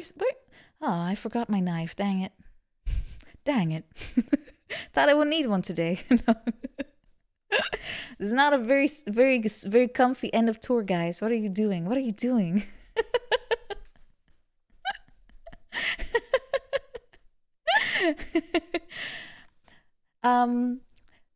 As I said, nothing happens. So let's move on. Yeah, I hope you had a good tour. I'll try and polish the next edition so it will be a little less scuffed and more structured. and we'll have another great time on the bus. Maybe this time with some more breaks. That'll be helpful. Yuki Soda, you came back to to me standing in front of the bus, wishing all of you a very pleasant day. I was driving without brakes. I was driving without a license. Does that make it better? My exam is soon. So it should be good enough. You left your Nintendo DS on the bus. Oh, well, look at the time. Look at the time. Oh, well, dang it. Well, if there's anything left on the bus,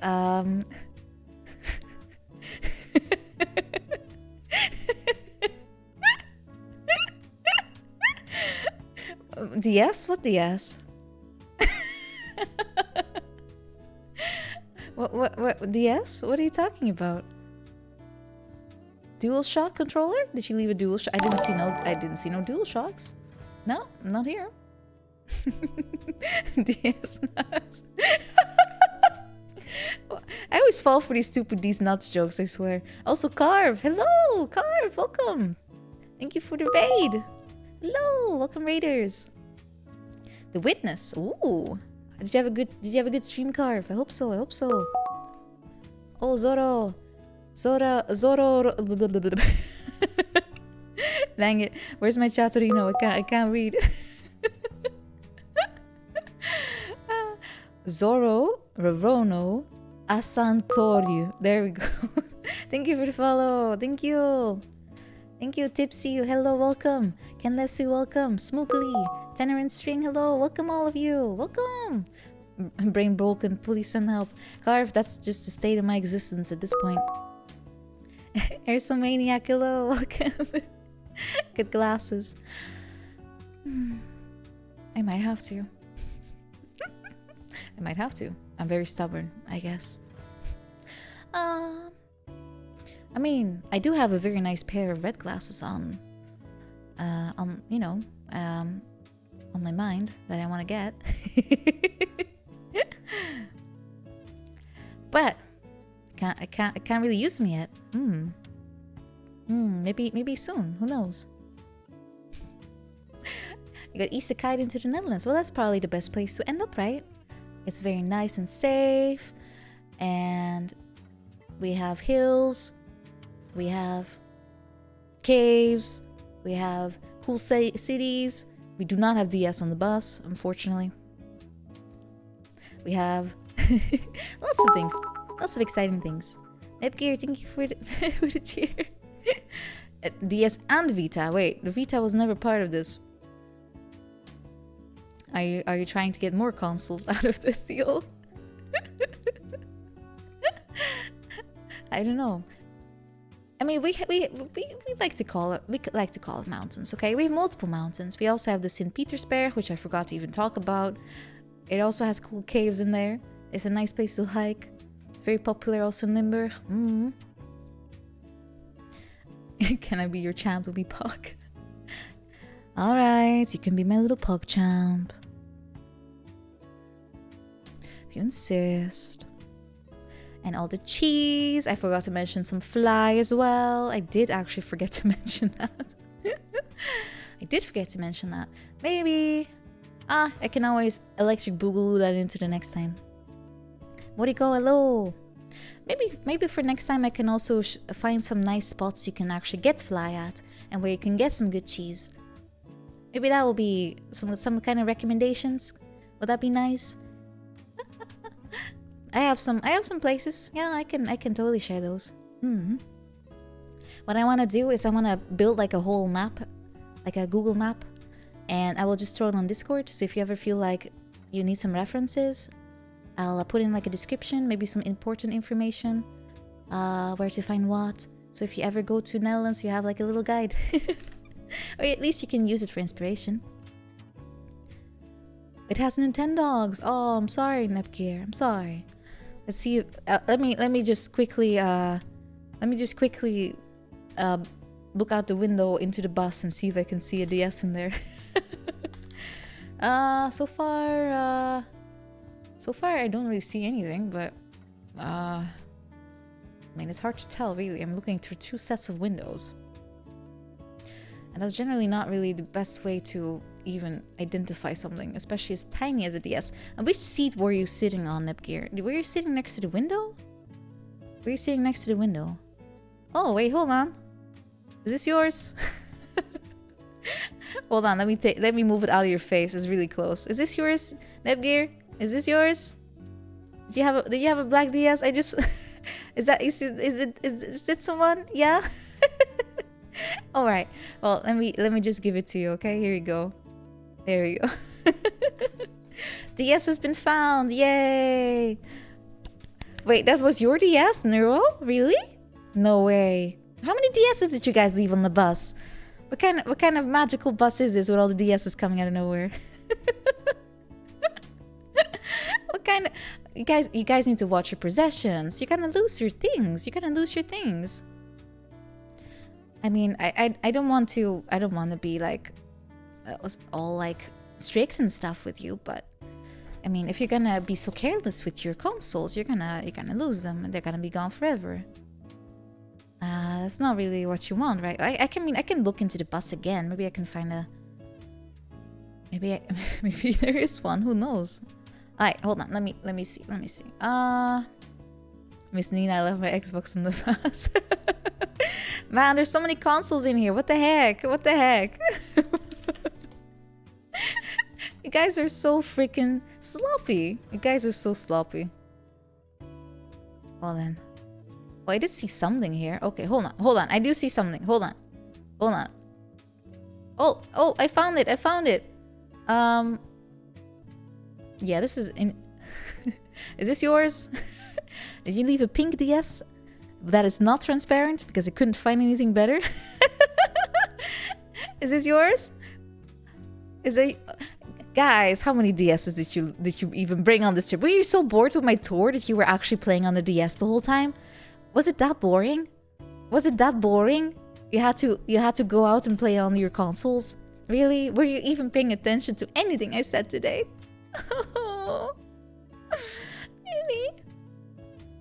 Really? I did my best so much to keep you entertained, and all you guys do is play on your Vita and your DS. Now I'm sad.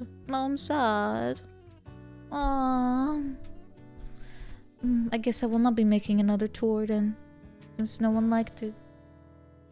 They're all playing Nintendogs.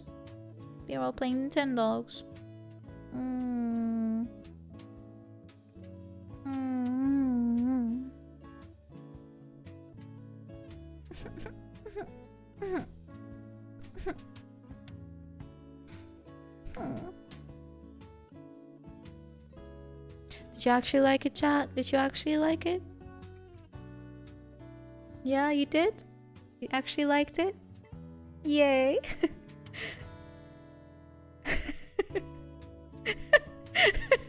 Smith will not. I read that as... Nina, I left my PS5 on the bus. Can I have one real quick? I was like, wow, that's an easy way to get to a PlayStation 5.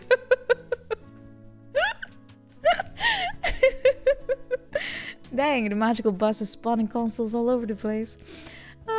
Yeah, I'm gonna keep this one. They're very hard to get. No PS5 here. Oh, your dragon is still waiting at the bus. Oh, that's so cute. Thank you. Thank you. I'm glad you did like it. Also, thanks for the PlayStation 5. I appreciate it. Thanks. I know what I'm doing this weekend. You're here for the Dinky gift shop. Did we pass? Oh, we did. Oh, I forgot to stop. I forgot to stop at the Dinky souvenir store. You had to walk all the way back to it.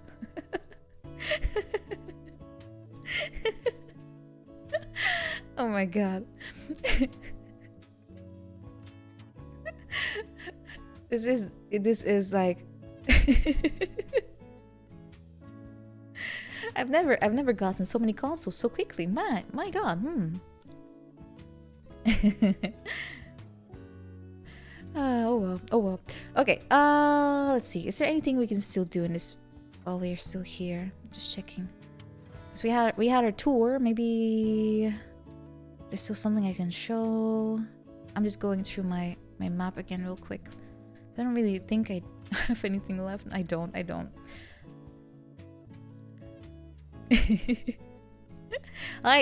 think it's about time we then wrap things up and let's see. Oh, maybe we can do a story. Maybe we can do some stories. Coffee shop next door. You need a cup of coffee. I know plenty of nice little cafes, but coffee shops I'm not too knowledgeable about because I hate weed. I really hate it. Smells terrible. Smells absolutely disgusting. I will never go in there. Yes, story time. I'm gonna do a comfy story. Let's see it. Where's my book? Ooh! There it is. Yeah, I'm put off by it, I guess, really hard because my brother smoked a lot of weed when he was like 16 all the way up to like 20, 25 or something.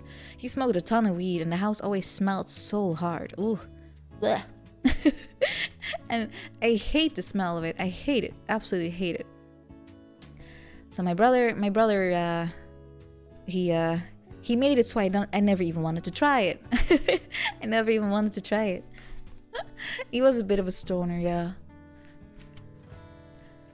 It just the smell. It's when I walk past it, it's But yeah, I don't really judge if you do smoke. It's like just be responsible about it and don't make it your identity either. I think that's the only thing I find annoying, if it's literally your identity. Let's see. Okay, comfy story. I got the book here. Read Math for 20.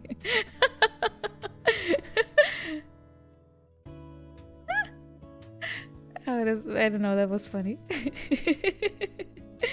My brother, yeah, it's my oldest brother. He's not really very thoughtful about anything, really.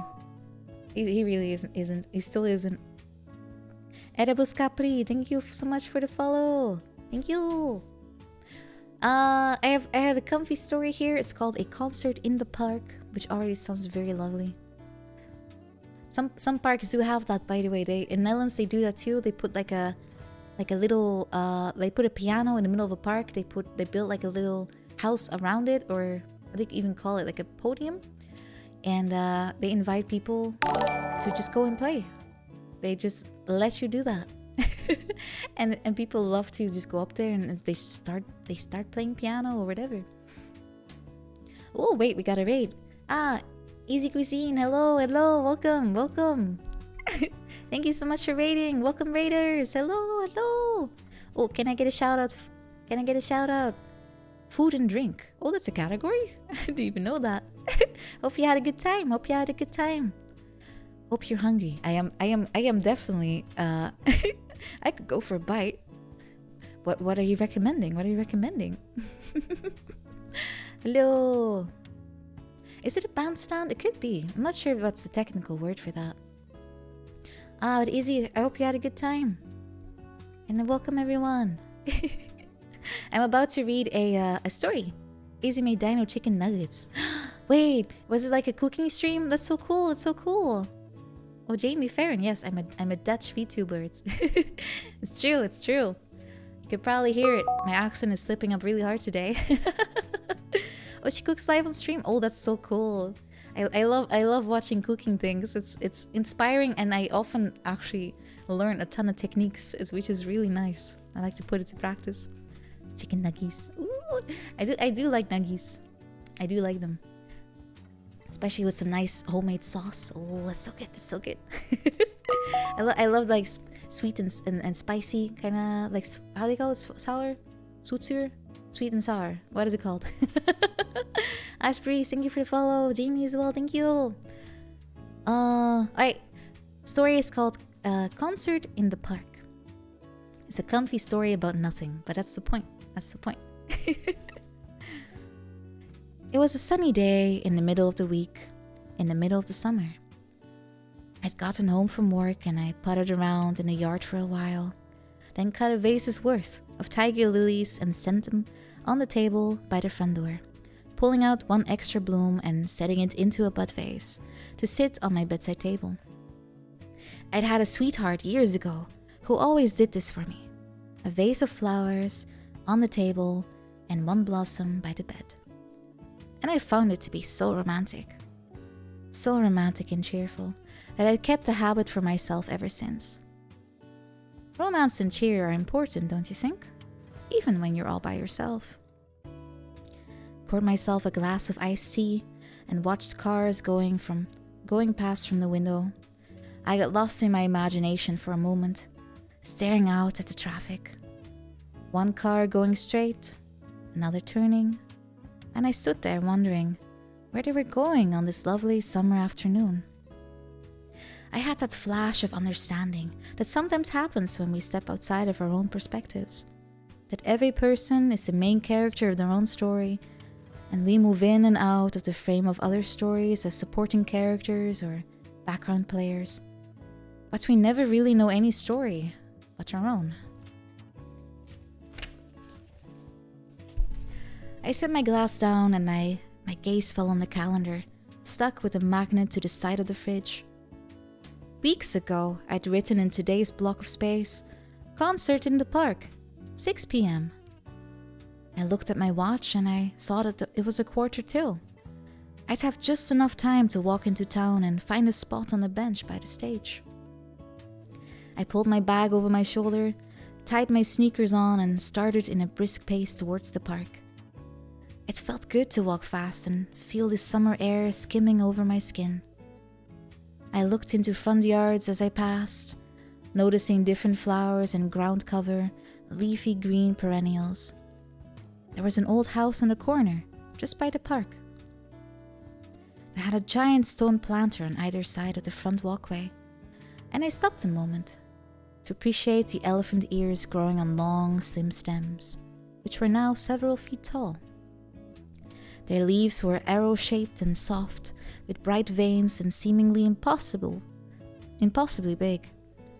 I looked forward to seeing how high they would grow by September.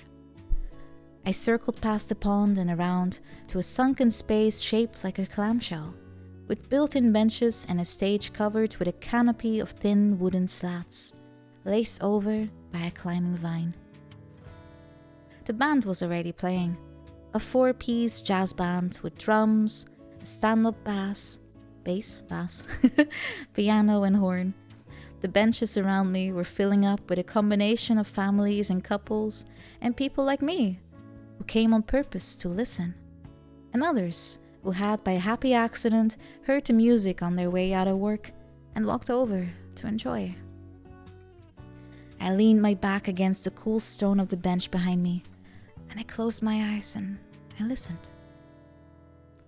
The music followed a few familiar paths that I recognized from the old jazz records I've been listening to since I was a child, then veered off into unfamiliar patterns and rhythms and circled back and veered away again.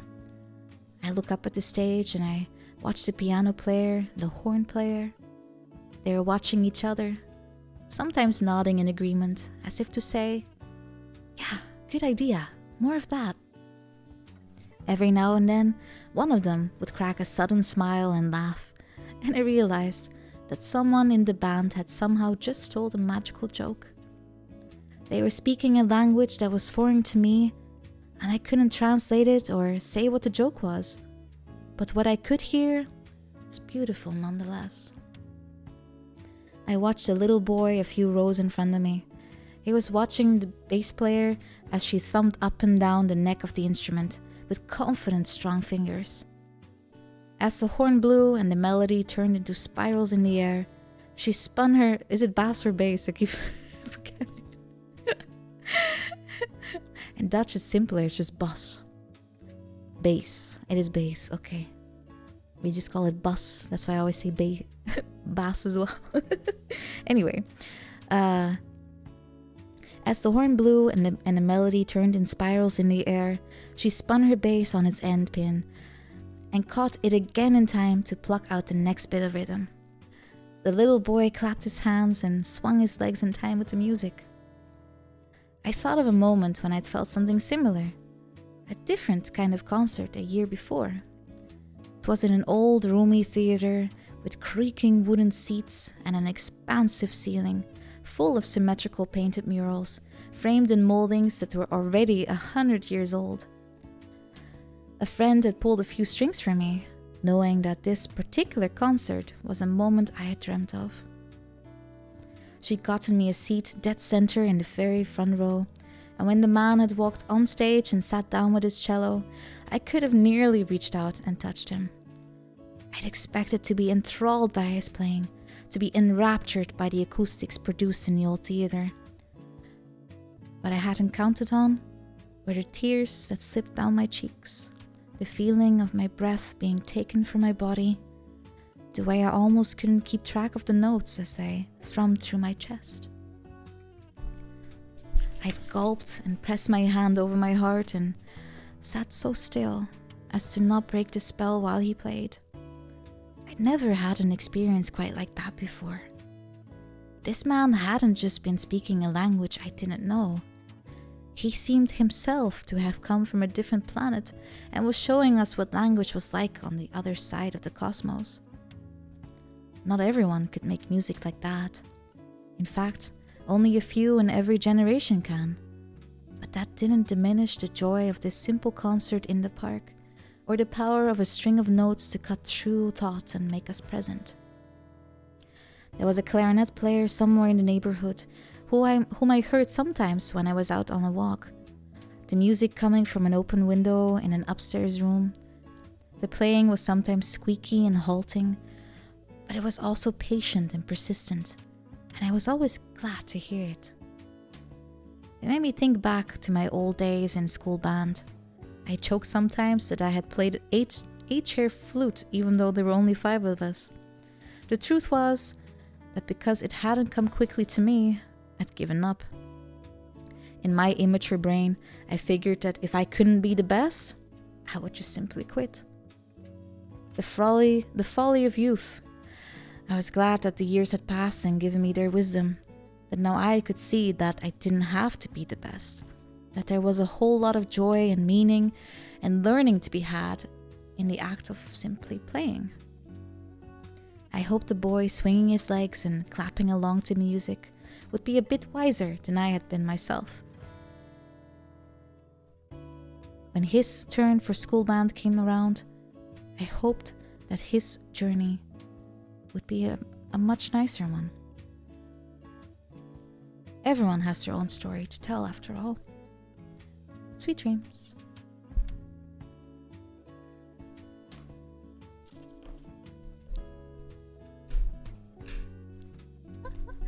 Hope that was comfy. I love these kinds of stories. They're kind of like, there's such a nice cadence of sweet words, I suppose. Very comfy. Yeah.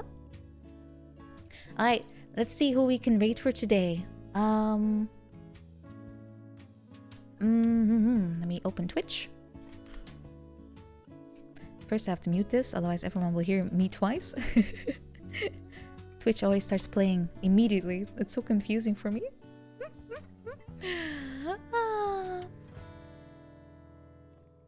Yeah, thank you so much for joining, guys. I really appreciate it. It was like for me the first time to ever do something like this, so I was a little nervous I would bungle it up. But I hope it was still okay to watch. I will think of a next tour, what kind of things we'll visit next time, and I'm gonna do my best again. I'm gonna do my best again. For tonight, let's see who we can pay a visit. Because it is Sunday after all, so it's a little less. Yeah, it's usually a bit quieter, right? Ooh, wait. We can raid Dot. We can raid Dot. She was here yesterday to cheer on Alker and I, which is very nice. I think it'll be nice to pay her a visit again. I haven't done that for a while because we usually do not stream at the same time.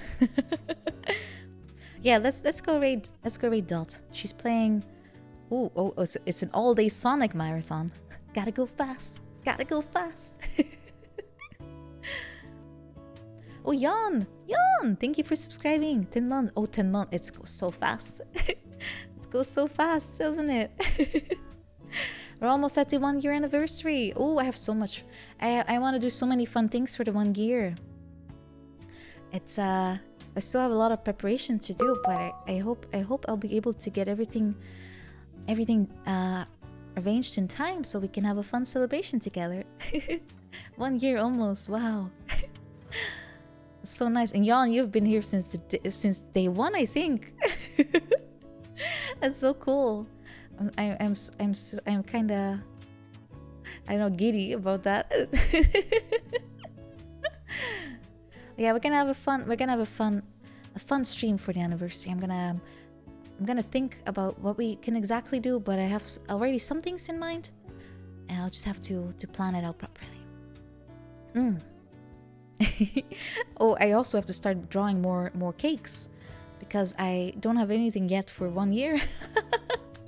Which sweets should I draw next?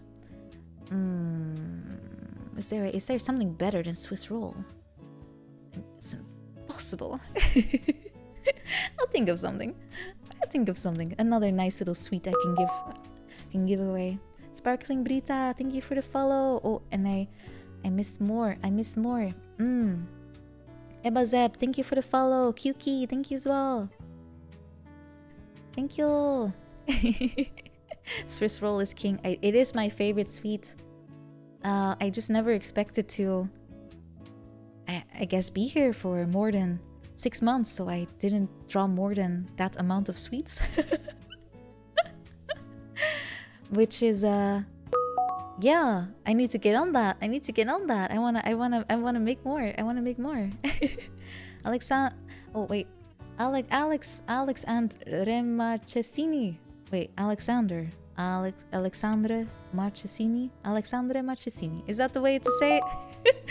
please let me know how I should pronounce that. Lars Vinrik, hello. Thank you for the follow. Woo, thank you. Alright, let's raid Dot. Let's go raid Dot. She's playing some retro, which always good to see.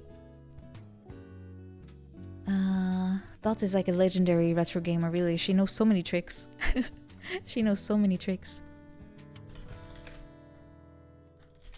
Wonder if she played Contra before. I'll have to ask her. Maybe she has some tips.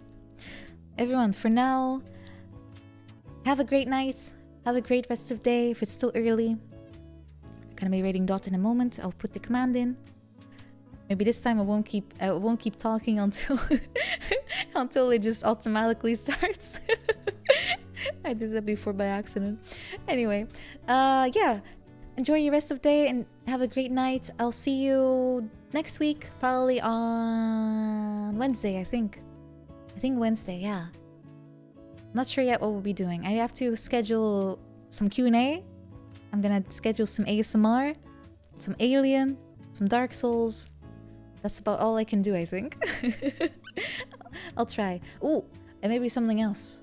instead. Hold on, I'm thinking. I'll let you know. I'll work on it. I'll work on the schedule. For now, take care, everyone.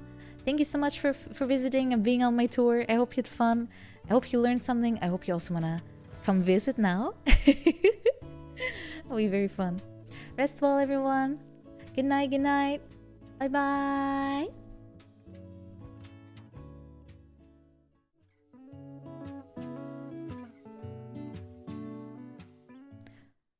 Get back on the bus. I'm joking.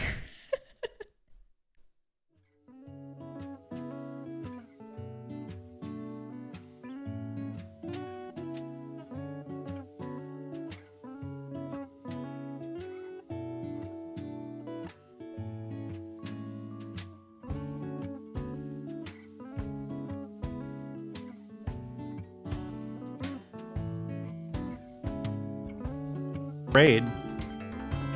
I